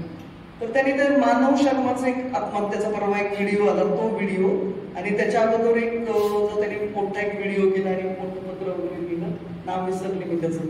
तर 2 आत्महत्याचे त्याने उल्लेख केले आणि त्याने 3रा उल्लेख, क्रिकेटचं वेळ आहे त्याला, हार्दिक पांड्याचा उल्लेख केला. आणि आता मला वाटतं चहलचं पण काहीतरी प्रकरण सुरू आहे. म्हणजे मुलं त्यांच्या दृष्टीने काय विचार करतात मी त्याचं ते बघत होते. आपण बाई म्हणून, स्त्री म्हणून आपण आपले प्रश्न, आपल्याला काय वाटतं आपण हे बघत असतो. आणि त्यांनी जेव्हा मला हे सांगितलं तर मलाही खूप शॉकिंग होतं की आपली मुलं या पद्धतीने विचार करतायत. आपण कधी मुलांना बोलतच नाही, बहुतांश मुलींना बोलतो आपण. मुलींचे प्रश्न बऱ्यापैकी माहिती आहेत आणि स्वतः मुलगी असल्यामुळे पण, बाई असल्यामुळे पण आपण ते समजून घेऊन जातो किंवा गृहीत धरून जातो की मुलींचे हे प्रश्न आहेत. पण मुलांचे पण प्रश्न आहेत आणि मुलं काय पद्धतीने विचार करतायत. कारण जर आपण एआयचं युग म्हणतोय, ChatGPTचं युग म्हणतोय, म्हणजे पूर्ण 360 डिग्रीमध्ये लाईफ बदलून गेलंय, आयुष्य बदलून गेलंय. आणि आपण अजून म्हणजे हक्क आहेतच, मी असं म्हणणार नाही की बायकांना सगळ्याच गोष्टीची आता मुभा मिळाली आहे आणि सगळं स्वातंत्र्य मिळाले किंवा जे काही आहे ते आपल्याला तसं असं नाहीये. पण तरी मुलांच्या पण जागेत मुलांचे काही प्रश्न आहेत. त्यांनी जेव्हा ह्या गोष्टी सांगितल्या मग मी त्याला विचारले की काय तुझा विचार आहे. तर तो म्हणे एकदम मी लिव्ह इन मध्ये राहील, 1 वर्षभर ट्राय करेल आणि जर वाटलं तर पुढे कंटिन्यूस करेल, अदरवाईज नाही करणार. आणि असं झालं तर मग मी काय करणार. माझ्या मुलाला मला दिल्लीला ठेवायचं होतं, UPSCचं तयारी करत होतो आणि त्याला म्हटलं की तुला याला ठेवायचंय. तर तो म्हणे आई की आत्ताच मी दिल्लीला जाणार नाहीये, तू एक पॉडकास्ट तरी ऐकला कुठला तरी दिल्लीच्या ह्याच्यातला. तर दिल्लीमध्ये एक असं एक टोळकं आहे सध्या, हनी ट्रॅप. अशी चांगल्या घरातली मुलं शोधली जातात. त्याच्यामध्ये एक लेडीज आहे, एक वकील आहे, पोलीस आहे, जज आहे आणि अजून सोशल वर्कर, असं 5-6 जणांची टीम आहे. हा पॉडकास्ट ऐकलाय मी, प्रत्यक्ष घटना मुलांनी मला ऐकलं आणि त्याने पण मला फॉरवर्ड केला. तेव्हा त्याच्यामध्ये बघितलं की मुलांना कशा पद्धतीने, मुलं आजकाल सॉफ्ट टार्गेट आहे आणि मग त्यांना कसं जाळ्यात ओढून कशा पद्धतीने ब्लॅकमेल केलं जातं. आणि अर्थात ते फार वरच्या लेवलच्या गोष्टी आहेत, म्हणजे अजून त्यातल्या सामान्य बघायला मध्यमवर्गीयांपर्यंत तितकंच आलं नाहीये. पण हळूहळू या गोष्टी आता वाढत जात आहेत. तो म्हणे की नाही करायचं. आमच्याच नात्यातली एक मुलगी आहे, मी माझ्या मुलांना म्हटलं बघ ती आता असं करतेय तसं करतेय, तू पण तुझं बघ. त्याचं उत्तर होतं कुसुमताई. तो म्हटला की आई तुम्हाला सांगतेस की असं कर तसं कर हे कर. ती काय म्हणे ती मुलगी आहे म्हणे, आज ती इकडं फिरते तिकडं फिरते, हे करते ते करते. उद्या तिला जर वाटलं ना की याच्यात करिअर होत नाहीये किंवा अभ्यासामध्ये हे होत नाहीये, UPSC माझ्यासाठी होत नाहीये किंवा MPSC होत नाही, तर ती काय करणार, सरळ हे सोडून देणार, एक चांगला पैशावाला पॅकेजवाला नवरा बघणार, त्याच्याबरोबर लग्न करणार आणि ती तिकडे जाणार. मला तसं नाही करता येणार ना म्हटलं. त्याच्यावर ते बर्डन होतं, म्हणजे मुलांवर हे बर्डन आहे आज की त्यांना प्रूव्ह करायचंय, त्यांना घर चालवायचंय. तुम्ही घरातले कर्तव्यकार पुरुष आहात, इतकं पॅकेज असलंच पाहिजे, इतकी जमीन असलीच पाहिजे, एकुलता एक असलाच पाहिजे, पुण्यात फ्लॅट असलाच पाहिजे. म्हणजे ह्या ज्या गोष्टी आता बदलत चालल्यात, आपलं सगळ्यांचं जगणं बदलत चाललंय. तर मग मला वाटतं 8 मार्चला जेव्हा आपण आता एकत्र येतोय, बसतोय, हे सगळ्या घरातून नाहीये, हे सार्वत्रिक नाहीये, हे जनरलायझेशन नाहीये. पण जे आता हळूहळू हे सगळं बदलत चाललंय. लातूर मधल्या मुली सुद्धा जेव्हा मी बोलते शाळा कॉलेजांमध्ये गेल्यानंतर, त्यांच्याही जेव्हा मी अपेक्षा बघते तर या पद्धतीच्या अपेक्षा आहेत. किंवा मुलांच्या पण काही गोष्टी मुलांकडून पण आपण अशा बघतो, मुली पण तशा बेदरलेल्या आहेत. जेव्हा कॉलेजमध्ये मी जाते, जेव्हा शाळांमध्ये मी जाते, जेव्हा अशा काही छोट्या छोट्या मुली भेटतात की ज्यांना पुढे हे करायचे, त्यांना जेव्हा आम्ही बाहेर पडतो आणि मग ज्या पद्धतीने मुलं आजकल फिसकट पद्धतीने बघतात, बोलतात, ज्या पद्धतीने त्रास होतो, आणि मग घरात काही बाहेर काय झालं की पटकन पहिलं काय केलं जातं तर मुलीची शाळा आणि कॉलेज बंद केलं जातं, भलेही त्या मुलीची चूक असो किंवा नसो. आणि हे सगळीकडे त्रास मुलींना आहे. मुलींना काय शिकायचंय, मला स्वतःला जेव्हा PSI व्हायचं होतं, जेव्हा मी शिकत होते तेव्हा मला प्रचंड क्रेज होती PSI ची. मी लहान असताना, म्हणजे आपल्या पण काळात असेल, ती उडान नावाची मालिका होती, कविता चौधरी ते पात्र करायची, आणि तिची इतकी क्रेज होती मला की तिचा तो पोलीसचा ड्रेस, तिचा गणवेश, तिचं ते स्टिक, सगळं कॅप, ते गुन्हेगारांना पकडण्याची पद्धत. मी माझ्या घरात सांगितलं की मला PSI व्हायचंय. घरात सगळं वडील जे म्हणतील ती पूर्व दिशा.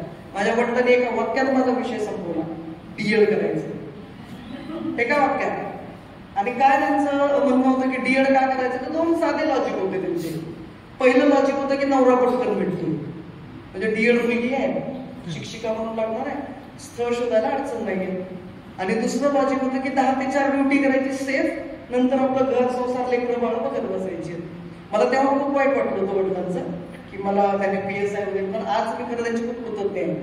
आज वडिलांचा निर्णय किती योग्य होता हे आज मला कळतं. नंतर मी 2 वेळा डेप्युटी कलेक्टर, 1 वेळा PSI परीक्षा पास झाले, त्यामध्ये हाईट कमी पडली आणि PSI ला ग्राउंडलाच कॅन्सल झालं. डेप्युटी कलेक्टर इंटरव्ह्यू पर्यंत गेले माझे सगळे मित्रमैत्रिणी, DYSP, डेप्युटी कलेक्टर आणि 2 IAS आहेत, आणि मी इकडे शिक्षण क्षेत्रात आले. पण मला छान वाटतं की मी या क्षेत्रात आले, आपल्या सगळ्यांशी बोलू शकते. आणि एकूणच आपण जिथे काम करत असतो, ज्या लोकांसोबत आपण राहत असतो, त्याचा नाही म्हटलं तरी परिणाम आपल्यावर होत असतो. शिक्षण क्षेत्रात सगळे क्रिएटिव्ह लोक असल्यामुळे, तुमच्यासारखे साहित्यिक लोक, सगळेच आपण त्याच्यात आहोत. त्याच्यामुळे ती एक संवेदना आपली आपण जागी ठेवू शकतो आणि माणूस म्हणून राहू शकतो. मला वाटतं की हे महत्वाचं आहे. 8 मार्च महिला दिनाच्या निमित्ताने फक्त मी आपल्या इथल्या सगळ्या मैत्रिणींना आणि आपले जे काही मित्र सगळे या ठिकाणी आहेत त्यांना फक्त एवढंच सांगेल, मी स्वतःला मी स्त्री असल्याचा मला खूप अभिमान आहे. मला कधीही असं वाटलं नाही आयुष्यात की मी मुलगा झाले असते तर, कारण माझं वडिलांनी सगळं मुलांसारखंच जगली. पॅन्ट शर्ट घालणं, बाहेर डॅशिंगली आणि लिडरशिप लहानपणापासून होती आम्हाला. आणि त्यामुळे गोट्या खेळणं, कोया खेळणं, आणि फक्त वडील कधी आले तर ओरडायचे तेवढंच, आणि परत म्हणजे त्या पद्धतीने जगले, वागले, मोठी झाले. त्यामुळे मला कधी असं वाटलं नाही की आपल्याला हे मुलगा असते तर ह्या फॅसिलिटी मिळाल्या असत्या, किंवा मुलगी असते तर हे. वडिलांनी जितकं मुलाला, माझ्या भावाला नाही केलं तेवढं माझ्या म्हणजे त्यांनी सगळ्या गोष्टी. बाकी कुणाला ते पॅन्ट शर्ट घालून द्यायचं नाही, पण मला घालून द्यायचं. त्यांना ते काय माहिती नाही, पण मला सूट होती. म्हणजे बोलून नाही दाखवायचे पण रागवायचे पण नाही. त्यांच्या गाड्या चालवायची मी लहानपणी, ते झोपलेल्या गाडी पुढे घेऊन जायची, पुढे जाऊन किक मारायची, गाडी घेऊन जायची. 2 वेळा ऍक्सिडेंट पण झाले. पण हे तुमचं जडणघडण जो परिवेश आहे आणि एकूणच जे पण काही आहे हे माझं आहे, पण तुमचं पण तुमचं असेल. काय प्रत्येक स्त्री भोवती तर एक कथा आहे. प्रत्येक स्त्री भोवती इथे एक कथा आहे. प्रत्येकीच्या आयुष्यात जीवघेणी कथा आहे. तर त्या जीवघेण्या कथा आहेतच आपल्या आयुष्यात, ते काही संपत नाहीये, सगळ्यांच्याच आहेत. आपल्या यांच्या पण आयुष्यात आहेत. पण तरी पण मला वाटतं की आपल्याला तो पहिल्यांदा अभिमान वाटला पाहिजे स्वतःला की मी एक स्त्री आहे, आणि स्त्री म्हणजे सृजन. संजय चौधरीच्या त्यांच्या एका कवितेत फार सुंदर त्यांनी म्हटलंय की मी स्त्रियांपुढे मी एकाच गोष्टीमुळे नतमस्तक होतो, कारण स्त्रियांकडे गर्भाशय आहे. हे गर्भाशय निसर्गाने आपल्याला दिलेलं. गर्भाशय म्हणजे नवनिर्माण, सृजन, एका जीवातून दुसरा जीव निर्माण करणं. हे पुरुषांना नाही मिळालं. सक्षमतेचा विषय सक्षमीकरण करा म्हणतात. मी नेहमी उदाहरण सांगते की सक्षमीकरण बायकांचं करण्याची गरजच नाहीये, तर पुरुषांचं सक्षमीकरण व्हायचं. आमच्या सगळ्या बांधवांना वाटतं की मॅडम असं काय म्हणतात. मी फक्त 3च उदाहरण सांगते की सक्षमीकरण पुरुषांचं करण्याची का गरज आहे. 18-19 वर्ष आपलं लग्नाचं वय असतं. आपण जवळजवळ 18व्या किंवा 19व्या वर्षी आपलं लग्न केलं जातं मुलींचं. 18-19 वर्ष ज्या घरात आपण जन्म घेतलाय, जिथं रक्तामासाची नाती असतात, ज्या आईवडिलांसोबत आपण वाढतो, मोठे होतो, ती किती मोठी नाळ तिथं असते. पण लग्न एका घटनेमुळं ती नाळ तुटली जाते आणि एका अशा परक्या घरात आपण सगळ्या जणी जातो की ज्याचे ते नमुने आपण पाहिलेले पण नसतात, कधी अनुभवलेले पण नसतात, काय कुणाचे स्वभाव आणि कशा पद्धतीचं काय आहे, पण तरी पण एका विश्वासावर की ज्या आई वडिलांनी लग्न जमवलंय त्या विश्वासावर आपण त्या नव्या घरात जातो, तिथे रुजतो, तिथे स्वतःला रुजवून घेतो आणि अशा पद्धतीने उमलून आणि बहरून येतो की जसं काही तेच आपलं घर आहे, आपलं घरच नव्हतं कधी. तुम्ही पुरुष कधी नांदायला गेलाय का, बघितलंय का? 4 दिवस पुरुषांना सासरवाडीला जाऊ द्या, 5व्या दिवशी बायकोला म्हणतात चल की आपल्या घरी. नाही राहू शकत. परक्या लोकांमध्ये राहणं, त्यांना जीव लावणं आणि जीव अशा पद्धतीने लावणं की हीच आपली माणसं जणू पाहिजे. आई वडील घ्यायला आले तर पोरी म्हणतात की नाही हेच माझं घर आहे, आता ते तुमचं माझं घर नाहीये. म्हणजे इतकी रक्तामासाची नाती सोडून आपण एका क्षणात परक्याला आपलंसं करतो. ही ताकद आणि ही क्षमता फक्त बायकांमध्ये. म्हणून बायका सक्षम नाहीये. बायकाच्या पुरुषाच्या तुलनेत बायका खूप सक्षम आहे. मी आता गर्भाशयाचं उदाहरण सांगितलं. निसर्गाला सुद्धा माहिती की बाई सक्षम आहे, म्हणून गर्भाशय आपल्याला दिलंय, पुरुषांना दिलेलं नाहीये. कारण 9 महिने एक जीव आपल्या पोटात वाढवणं. आता जरा वैद्यकीय सुविधा चांगल्या झाल्यात म्हणून बायका म्हणत नाहीयेत डिलिव्हरीमध्ये. नाही तर पूर्वीच्या काळात सुनताईंना आणि यांना अनुभव असेल की बायका डिलिव्हरीमध्येच म्हणून म्हणजे सुविधा नव्हत्या. आणि किती मोठी एक जीवघेणी ही आहे, प्रक्रिया आहे, पण सृजन आहे. जेव्हा बाई खऱ्या अर्थानं आईकडे, बाईचा प्रवास आईकडे जो सुरू होतो तो याच्यापासून होतो की एक जीव जन्माला घालणं. आणि म्हणून मला वाटतं की निसर्गाला सुद्धा निसर्गता माहिती की हे जीव स्वतःच्या एखाद्या वावरणं घेऊन चालणं हे बायकांमध्येच सक्षमता आहे. म्हणून गर्भाशय आपल्याला दिलंय, म्हणून ते सृजन आपल्याकडे आहे. आणि तिसरी साधी गोष्ट जी आपण सगळे आपल्या आजूबाजूला पण बघतो, एखाद्या स्त्रीचा जर नवरा वारला तर तिचे काही 2 मुलं 1 मुलं जे काही असतील, ती बाई नवऱ्याच्या पाठीमागे अधिक सक्षम होते, अधिक कर्तृत्ववान होते, अधिक पेटून उठते, अधिक तडफेने त्या सगळ्या मुलांचं संगोपन करते, संस्कार करते, शिक्षण देते आणि नवऱ्याच्या पाठीमागे अधिक त्या मुलांचं आयुष्यमान कसं चांगलं होईल यासाठी सातत्यानं प्रयत्न करते आणि सोबत चारित्र्य पण सांभाळते. असा कुठलाही पुरुष काढा की ज्याची बायको वारली आहे आणि तो 6व्या महिन्याच्या आता सुरू करतो की नाही माझ्यासाठी नाही पण लेकरावांसाठी, मुलांसाठी, त्यांचं संगोपन करण्यासाठी सुरू करतो हळूहळू. आणि प्रमाण बघा तुम्ही, किती पुरुष असे आहेत की त्यांची बायको गेल्यानंतर त्यांनी लग्न केलंय आणि किती बायका अशा आहेत की ज्यांचा नवरा गेल्यानंतर त्यांनी लग्न केले. 80% पुरुष मला दिसतील की त्यांनी लग्न केली दुसरी, मुलं सांभाळण्याचं कारण असेल, काही असेल, आई वडील सांभाळण्याचं असेल. कारण पुरुष हा बाईवर अवलंबून आहे. म्हणजे आता म्हातारपणात सुद्धा अकाली पण ज्यांच्या अगोदर बायका वारतात त्या पुरुषांच्या हाल किती होतात बघा. कारण ते सगळं ते बाईवर डिपेंड असतो ना तो. हे आपल्या अवतार बरोबर आपल्या जगण्यातल्या घटना आहेत. हे वेगळं पुस्तकातलं टीव्ही सिरियल मधलं असं काही सांगत नाही. हे तुमच्या आणि माझ्या आजूबाजूला घडतंय, त्यातून सांगते. म्हणून बाई सक्षम आहे. त्यामुळे सक्षमीकरण बायकांचं नाही तर पुरुषांचं करण्याची गरज आहे की बाबा तू पण एकटा राहायला शिक, छान बनेल, तू पण या पोरांना सांभाळायला शिक. आणि हे बायका तर करताच आहेत. बायकांची तर कसरत चालूच असते. ते इलाही जमादारांच्या जोडी आहेत. शिड सुखानू नसले नेहमी गलबत बाई, जीवन म्हणजे तारेवरची कसरत बाई. ही कसरत आपण करतोच आहेत ना आयुष्यात. बायकांना ही कसरत खूप चांगली जमते. पुरुषांना थोडीशी ती कसरत करता आली पाहिजे. सगळ्या गोष्टी हातात मिळण्याच्या, जेवण बनवता आलं पाहिजे, दूध बनवता आलं पाहिजे. माझ्या इथं बसलेल्या सगळ्या मैत्रिणींना फक्त एकच सांगते, बाई असल्याचा अभिमान बाळगा, स्वतःवर खूप प्रेम करा. आपण जशा पण आहोत, काळ्या आहोत, गोऱ्या आहोत, जाड आहोत, उंच आहोत, काय फरक नाही पडत. आपण जे आहोत तो युनिक एकच पीस आहे, दुसरा पीसच नाहीये. त्यामुळे आपण आपल्याला पहिल्यांदा खूप प्रेम केलं पाहिजे. आणि जी माणसं स्वतःवर प्रेम करू शकतात तीच माणसं दुसऱ्यावर प्रेम करू शकतात. त्याच माणसांना दुसऱ्या ताईंनी उदाहरण सांगितलं की बायकांचे हाल होतात. म्हणजे इंटरलिंकिंग गोष्टी आहेत ताई. म्हणजे मला मी पण विचार करते ना, मी एका मुलाची आई आहे. मी माझ्या मुलाला माझ्या 18व्या वाढदिवसानिमित्त एक पत्र लिहिलेलं आहे. फेसबुकवर ते पत्र आहे. त्यात मी माझ्या मुलाला लिहिलंय की तू तुझ्या मैत्रिणीशी जे समोर बोलतोय तेच पाठीमागे बोल. कारण जेव्हा आपण खूप अनुभव घेतो की समोर वेगळ्या पद्धतीने बोललं जातं, ताई, माई, मैत्रीण, सखी, पाठीमागं फार वेगळं बोललं जातं. मी माझ्या मुलाला पहिला संस्कार केला. आपण आता शिवजयंती साजरी केली 19 फेब्रुवारीला. जिजाऊंचा आदर्श सांगतो आपण, छत्रपतींचा आदर्श सांगतो. छत्रपतींचं नाव घेतलं तर आपल्या अंगावर शहारे येतातच. आहेच ते कर्तृत्व तसं, ते व्यक्तिमत्वच तसं आहे की जगभरात त्या व्यक्तिमत्वाची. आमचा वैभव देशमुख फार सुंदर गोळी लिहिल्या. म्हणजे मला जिजाऊंचं मोठेपण आणि छत्रपती शिवराय मला विशेष कुठल्या कारणाने आवडतात तर ते वैभवच्या कवितेत आहे की प्रिय आम्हा पूज्य आम्हा जाणता राजा शिवाजी मानसे आम्ही मराठी आमचा राजा शिवाजी. आणि या ओळी की ज्यासाठी मला छत्रपती शिवराय मला विशेष म्हणजे त्यांचं प्रशासन, त्यांचं कर्तृत्व, त्यांच्या लढाया, त्यांचं माणूसत्व हे सगळं उंचीच आहे, काही वादच नाही. पण आधी छत्रपती शिवराय का ग्रेट आहेत आणि जिजाऊ का ग्रेट आहेत तर ते यासाठी की दुश्मनाच्या स्त्रीमध्येही का बरे आई दिसावी, दुश्मनाच्या स्त्रीमध्येही का बरे आई दिसावी, स्थापिले हे राज्य त्याने हीच पुण्याई असावी. प्रिय आम्हा पूज्य आम्हा जाणता राजा शिवाजी मानसे आम्ही मराठी आमचा राजा शिवाजी.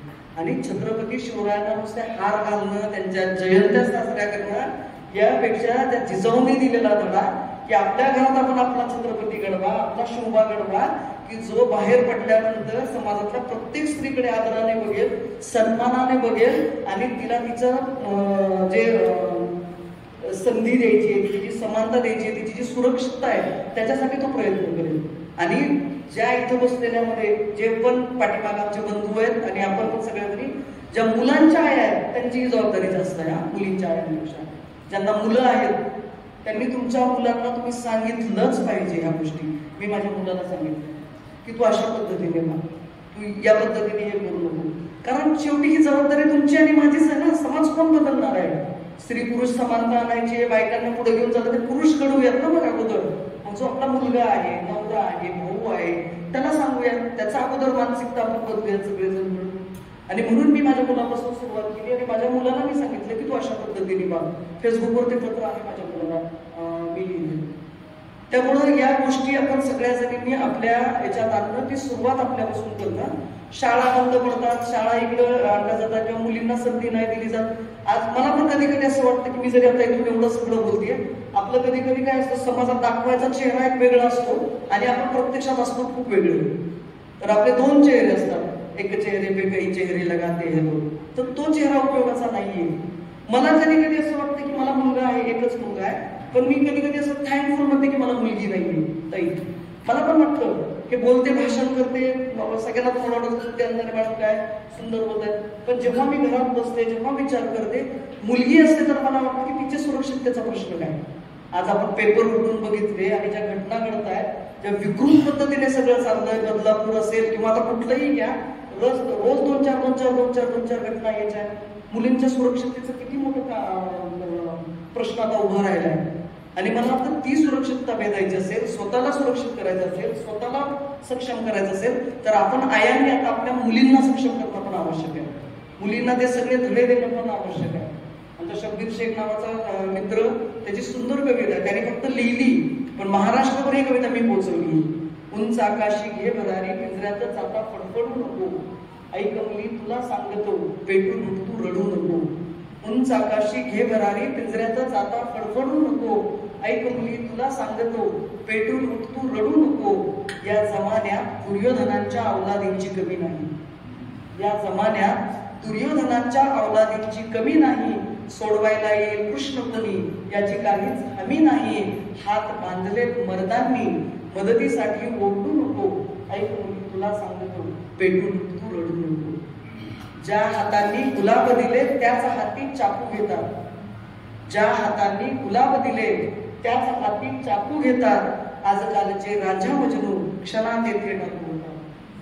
ज्या हातांनी गुलाब दिले त्याच हाती चाकू घेतात. आजकालचे राजा मजनू क्षणात येथे डाकू होतात. तलवार नसेल कमरेला तर प्रेमात सुद्धा पडू नको, ऐक मुली तुला सांगतो पेटून तू रडू नको. पाय उचलण्या आधी सांगतो पावलं पावली असतील काटे, पाय उचलण्या आधी सांगतो पावलं पावली असतील काटे.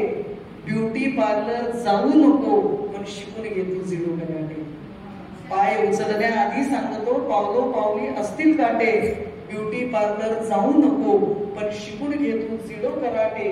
तयारीने उतर मैदानी घरातच आता दडू नको. उंच आकाशी घे भरारी पिंजऱ्यातच आता फडफडू नको, पिंजऱ्यातच आता फडफडू नको. म्हणून आपण हेच करूयात की मुलींना त्यांचं अवकाश आकाश उपलब्ध करून देऊयात की जेणेकरून त्यांना छान अशा उंच भराऱ्या घेता येतील आणि त्या भराऱ्या घेताना त्यांच्या पंखात ते बळ पण निर्माण करू की त्या स्वतःच्या रक्षणासोबत स्वतःचं संरक्षणासोबत इतरांचंही संरक्षण करण्याला सक्षम होतील. स्वतःवर प्रेम करूयात, स्वतःसाठी जगूयात आणि हे बाई पण सेलिब्रेट करूयात.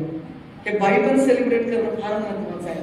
आम्ही इतके कोश आणि इतक्या स्वतःभोवती बंधनं घालून घेतले, याला काय वाटेल, त्याला काय वाटेल, जाऊच काय म्हणेल, सूनच काय म्हणेल, हाच काय बोलेल, तोच काय बोलेल. पण आपण स्वतःसाठी जगणं, छान आनंदी राहणं, प्रसन्न राहणं, ऊर्जादायी राहणं, मला वाटतं खऱ्या अर्थानं हा महिला दिन होईल.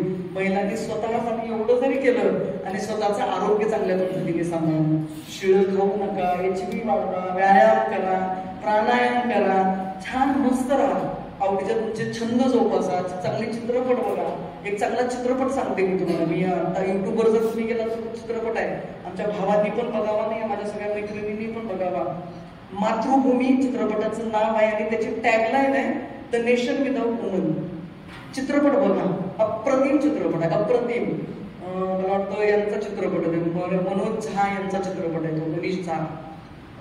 मातृभूमी द नेशन विदाउट वुमन असं गाव दाखवलं की मुली सगळ्या संपल्या आणि मग काय पद्धतीचं तिथं जे चाललेलं आहे, छोटी पिढीत महिलाच राहतील. पण ते बघणं आवश्यक आहे की उद्या स्त्रीच राहिल्या नाहीत, बायकाच राहिल्या नाहीत तर काय समाज किती अराजकतेच्या दिशेने जाईल. त्याचं फार सुंदर चित्रण त्याच्यामध्ये केलेलं आहे. त्याची सुरुवातच मुलगी जन्माला येते आणि त्याला दुधाच्या ह्याच्यात घातलं जातं आणि मग पुढे पिक्चर चालू होतो.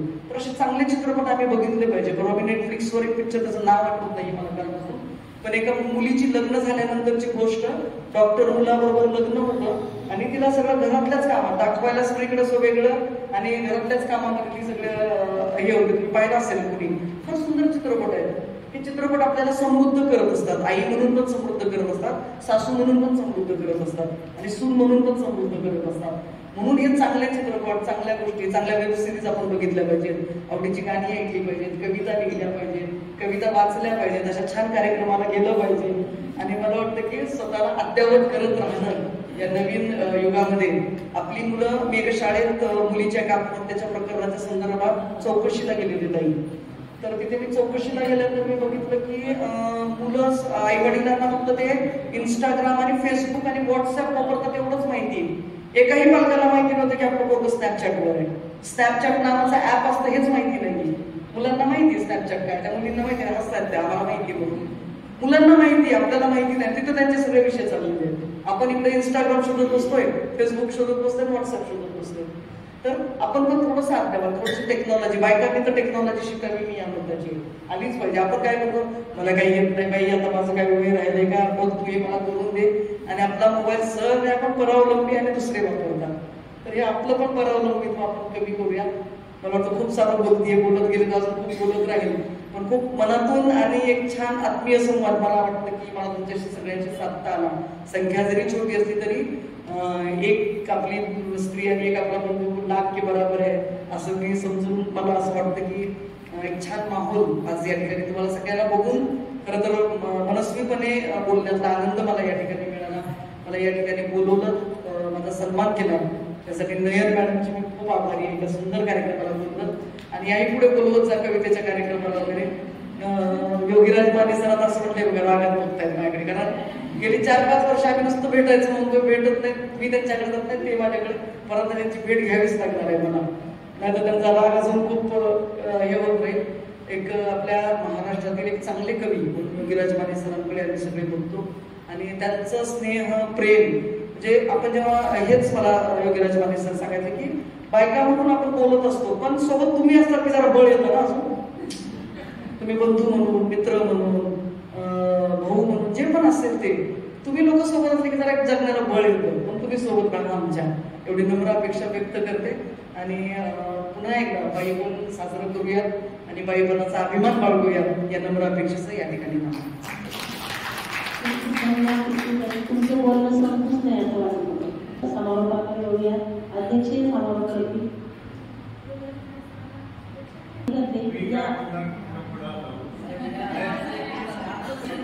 या सत्राबद्दल आणि महिला दिनाबद्दल आम्हाला शुभेच्छा द्या.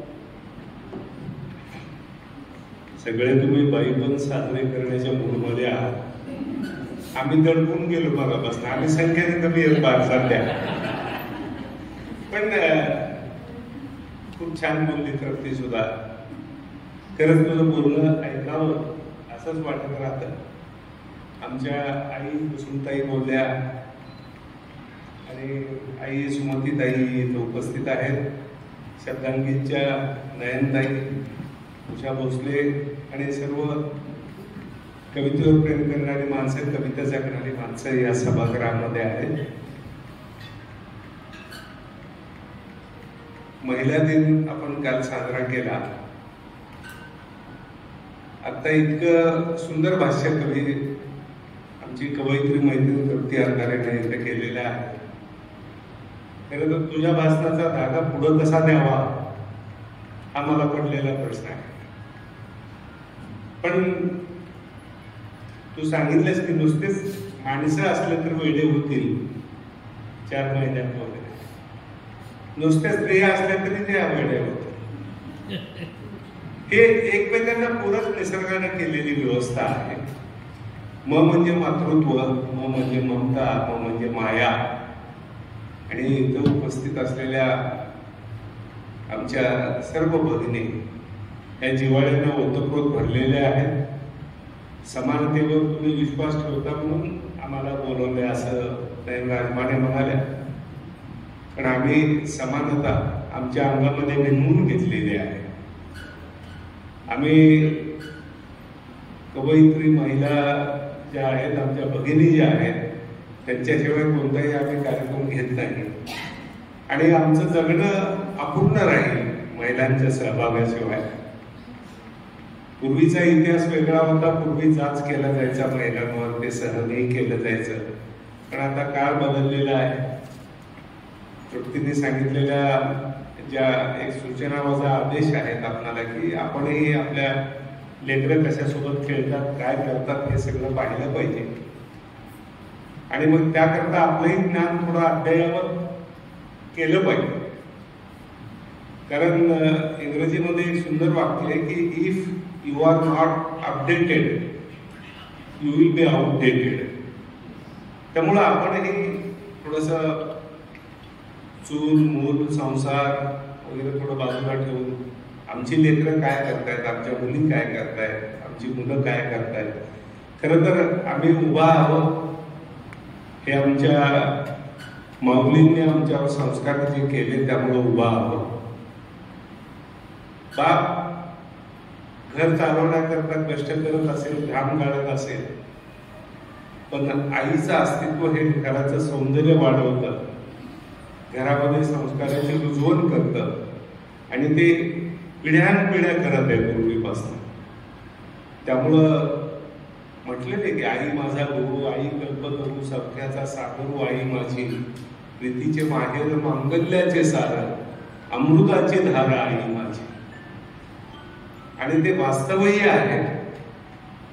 आम्ही खरंच नतमस्तक आहोत समस्त स्त्रियांच्या पुढं. आपण आहात म्हणून आमचं जगणं सुंदर आहे. आपण आहात म्हणून आम्ही आनंदी राहतो. आपण आहात म्हणून आम्ही थोडस तयार होऊन येतो. हे सगळं एकमेकाला सगळं कॉम्प्लिमेंटरी आहे. नाही तर काय असं नुसते पुरुष आहेत येड्या गावासारखेच राहिले.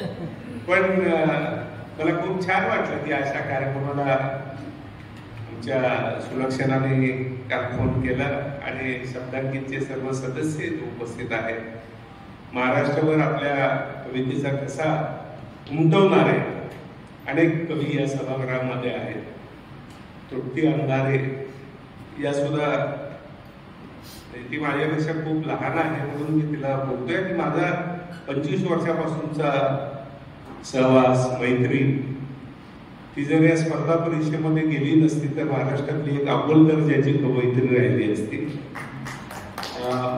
कसं आहे, हा व्याप वेगळा असतो, प्रशासन वेगळं. आणि प्रशासनामध्ये तुम्ही एकदा उच्च पदावर गेलात की तुमच्या जबाबदाऱ्या वाढतात. त्यामुळं जितका न्याय तू तुझ्या कवितेला देऊ शकली असतीस राघूच्या वाडीमध्ये असताना, आता तू तो देऊ शकत नाहीस. कारण प्रशासनही आता सहज सुलभ आणि पारदर्शी राहिलेलं नाही. चांगल्या माणसांचा श्वास प्रशासनामध्ये गुदमरतो याची मलाही जाणीव आहे. मीही जवळपास 40 वर्ष नोकरी केलेली आहे. पण तुझ्यातलं कवित्व अजूनही जिवंत आहे आणि खूप चांगल्या चांगल्या कविता त्यांना शब्बीर शेख आमचा मित्रच आहे. आपण त्याची आई वडिलांना आपण त्याला भेटायला गेलो होतो. इतके संदर्भ पोएटिक रेफरन्सेस जे आहेत ते तृप्तीनं अतिशय सुंदर तिच्या भाषणामध्ये दिले आणि छान वाटलंय. ही कविता जगणारी एक शिक्षिका होती, आता कविता जगणारी एक प्रशासक आहे. आणि आम्हा सर्वांची एक तळमळीची इच्छा तुला सांगणं आणि माझ्या वडिलकीच्या नात्यानं सांगणं की तू तुझी कविता जप. आणि कसं असते, एखादा कवी थांबला की पठारावस्था असते, पण थोडेसे झरे मोकळे झाले ना अजून त्यातनं नितळ आणि निर्मल पाणी यायला सुरुवात होतं. आणि पुन्हा आमच्या कवितेच्या कार्यक्रमाला यायचा 5-5 वर्ष तुझी माझी म्हणजे तुला आतापासून भेट होत नाही, तूच सांगितलं. पण त्या भेटीचे कारण मीही एखाद्या कार्यक्रमाला तुला बोलावेल, कवितेच्या कार्यक्रमाला. तेव्हा तू येशील, कविता ऐकायला येशील याची खात्री आहे. आदरणीय आई कुसुमाई ज्यांनीही मार्गदर्शन केलं त्या मला मातृतुल्य आहे, नव्हे त्या माझ्या आईच आहे. मी त्यांच्या घराचा सदस्य आहे आणि इथे जे बसलेले त्यांच्या प्रत्येकाच्या घराचा मी सदस्य आहे. आमच्या स्नेही भगिनी डॉक्टर सुनीता सांगोले यांची अमरावतीच्या भाषा विद्यापीठात डीन म्हणून नियुक्ती झाली. आमचं घर शेजारीच आहे, म्हणजे आमच्या पाठीमागे त्या असतात नेहमी. खूप माझा चांगला असते, घरचे संबंध आहेत. आणि आपल्या माणसाने एखाद्या क्षेत्रामध्ये उंच भरारी घेतली की साहजिकच आम्हाला आनंद होतो. मला कालच माहीत झालं, नसता मी तुमच्याकडे पार्टी घेतली असते एखादी. पण खूप चांगलं वाटतं की एक आपल्या इथं काम करणारी भगिनी अमरावती सारख्या ठिकाणी आपल्या कर्तृत्वाचा झेंडा रोवते. तृप्ती सुद्धा सोलापूरला जाऊन आले, कधी तिथेही सक्षमपणे काम करतो, समर्थपणे काम करतो. आणि तृप्ती म्हणाली की पुरुषांपेक्षा महिला अधिक सामर्थ्यशाली किंवा सक्षम असतात. ते खरं आहे. आम्ही थोडे, तुम्ही आहात सक्षम म्हणून आम्ही थोडे ढिले पडतो, एवढंच असतं. आम्हीही सक्षमच आहोत, पण आम्हाला माहिती करून घेते अशा पद्धतीच्या चालतंय. त्यामुळं आणि तुम्ही खरंच सक्षम आहात. मी सांगितलं माया, ममता, जिव्हाळा, प्रेम, संवेदना याचं जर काही मूर्तिमंत उदाहरण असेल तर आमच्या आजूबाजूची, आमच्या भोवतालातली, आमच्या नात्यातली, आमच्या घरातली स्त्री, मग ती आई असेल, बहीण असेल, आत्या असेल, मावशी असेल, लेक असेल. लेक जिव्हाळ्याचं गाणं, लेक आनंदाचं गाणं, भाग्यवंताला लाभते लेक सद्गुणाची खाणं. लेक लक्ष्मीचं पाऊल, लेक सुखाची चाहूल, काळजाच्या अंगणात लेक सुगंधाचं फुल. लेक ममतेचा मळा, लेक जीवा पाडला, घर प्रेमाचं मंदिर, लेक लाडाचा सोहळा.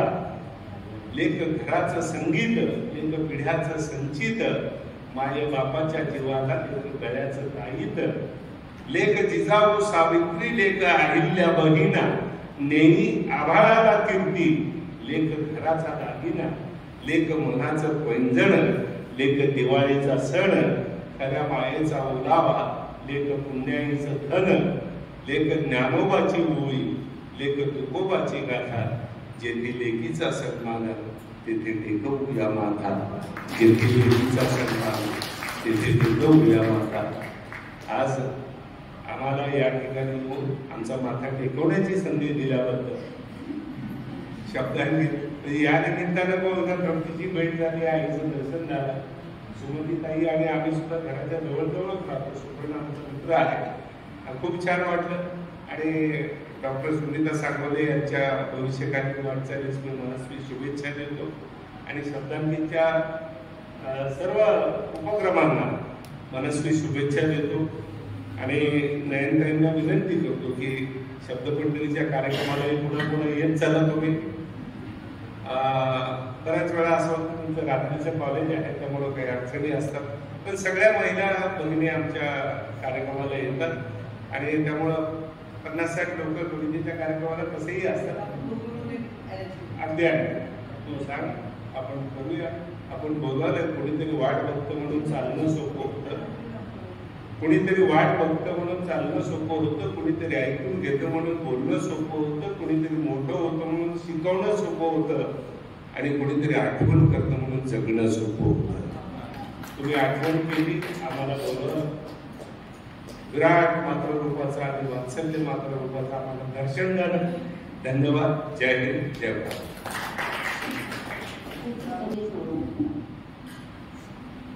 आंतरराष्ट्रीय महिला दिनानिमित्त आयोजित शब्दांती साहित्य मंचातर्फे या कार्यक्रमात साठी आवर्जून उपस्थित असलेले मंचावरचे सन्माननीय भगिनी, शिक्षणाधिकारी तृतीय भारत, आज स्वागत मूर्ती सुनीता सांगोले मॅडम,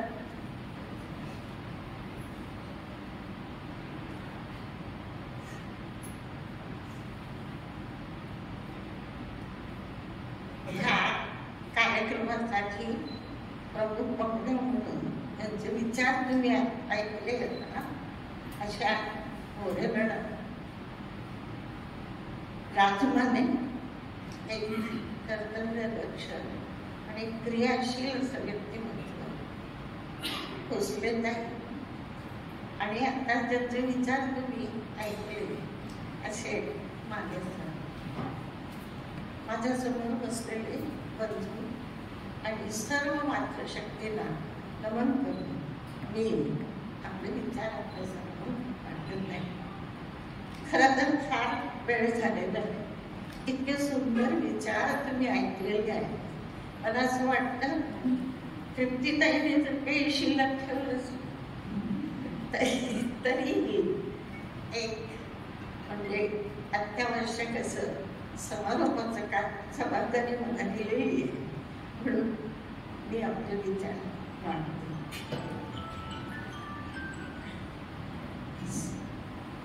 सर्वप्रथम आपल्या नारी शक्तीला, भारतीय महिलांना, ज्या ज्या महापुरुषांनी आम्हाला अंधारातून काढून प्रकाशात आणलं, आमच्या प्रगतीसाठी आपलं आयुष्य वेचलं आणि त्यांच्या प्रयत्नामुळेच आज हा दिवस आपण साजरा करू शकतो, असे सर्व महापुरुषांना मी त्यांच्या स्मृतीस अभिवादन करते.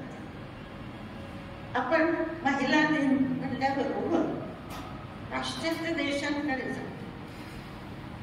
रशियामध्ये संप झाला, युरोपमध्ये झाला, न्यूयॉर्कमध्ये झाला, तिथल्या महिलांनी उठाव केला. त्या महिलांची परिस्थिती कशी होती? त्यांना मतदानासाठी सुद्धा रस्त्यावर यावं लागलं, चळवळ करावी लागली. महिलांना मतदानाचा हक्क नव्हता. आपण किती नशीबवान. आपल्यासाठी जेव्हा बाबासाहेबांनी संविधान अर्पित केलं, त्याच वेळेस आपल्याला समानतेचा अधिकार दिला. मतदानासाठी आम्हाला रस्त्यावर येऊन मागणी करावी लागली. आता महिलांना आरक्षण द्यावं करतोय आपण, ती वेगळी गोष्ट आहे. पण सुदैवाने आम्हाला जे आहे स्वातंत्र्याबरोबर सगळं स्वातंत्र्य मिळालं, पण आम्हाला ओळखलं नव्हतं.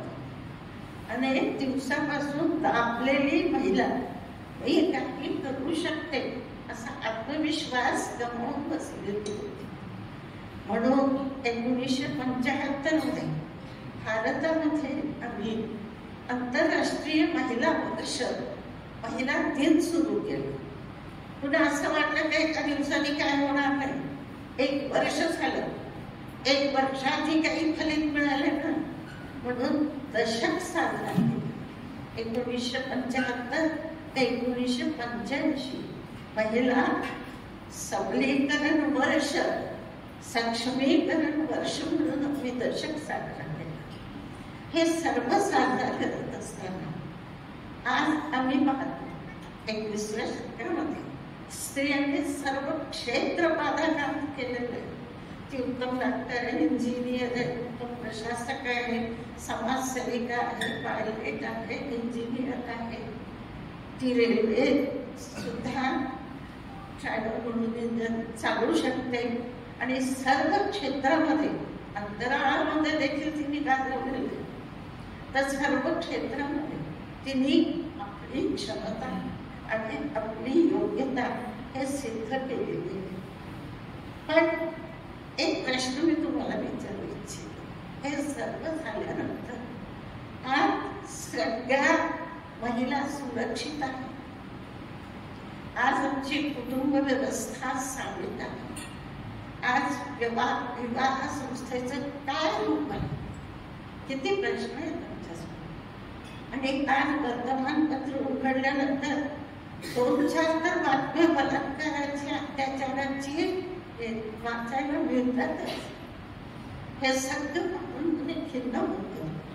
हे जेव्हा पूर्णपणे म्हणजे आम्ही नाहीसं करू, एक आदर्श समाज निर्माण करू, तेव्हा मला असं वाटतं की महिला दिन साजरा करणं हे यथार्थ होईल. खूप प्रश्न आहेत आमच्यासमोर. अनेक कॉन्फरन्ससाठी आम्ही पुण्याला गेलो आणि सिम्बायसिस कॉलेजच्या कॅन्टीनमध्ये चहा पान करण्याकरता आम्ही 4 जणी तिथे गेलो. तिथं गेल्यानंतर काय कोणतं दृश्य आम्ही पाहिलं.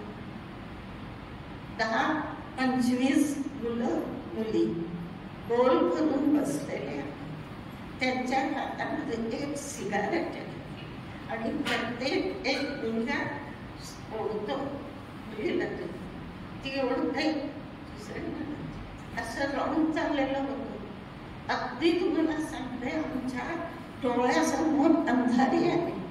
आमची पिढी कुठे चालली, कसं देशाचं रक्षण करणं, कसं समाज एक आदर्श निर्माण होणार या पिढीपासून.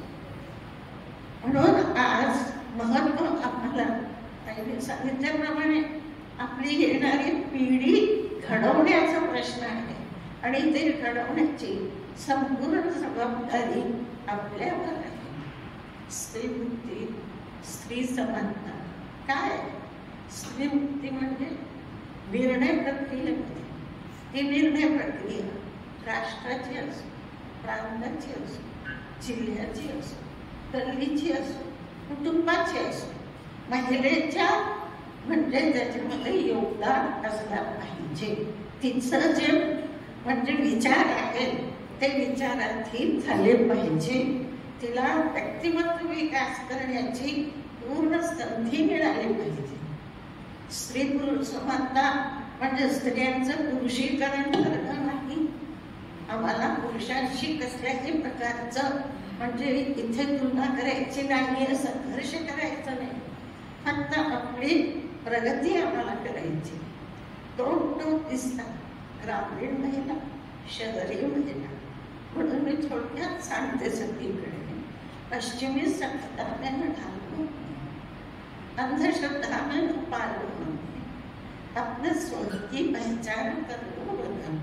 मन का चेतन अचेतन भटक जाएगा, मन के भीतर का दर्पण चटक जाएगा. अर्थात ह्या प्रश्नांची विचार करण्याची गरज आहे. फक्त एक दिवस आनंदाने समारंभ करून आम्ही कधीही समाधानी होऊ शकत नाही, जोपर्यंत समाजाचं चित्र बदलत नाही. आणि म्हणूनच आम्ही महिलांना आपलं कर्तव्य काय आहे हे जाणून घेण्याची खूप गरज आहे.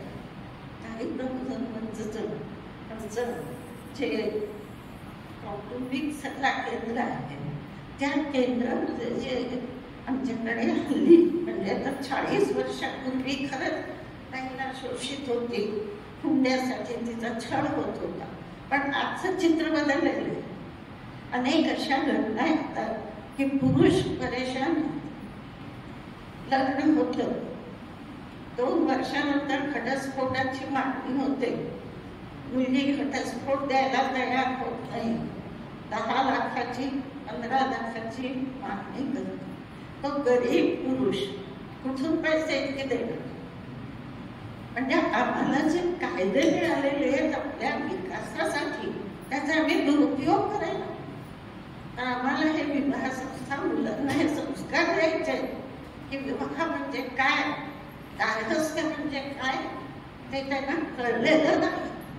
स्वैराचार म्हणजे स्वातंत्र्य नाही हे शिकवण्याची आज मला गरज आहे. स्त्री देवी शक्ती तिच्यामध्ये आहे. शीतलता, चंद्राची शीतलता आणि सूर्याची प्रखरताही तिच्यामध्ये आहे. पण तिला स्वतःच्या शक्तीला जाणून घेण्याची गरज आहे. शेवटी मी इतकंच म्हणेन, अबला नारी सबला नारी विधि की पहली रचना नारी, फिर क्यों न कहे महाशक्ति और महाप्रलय की चिंगारी. धन्यवाद.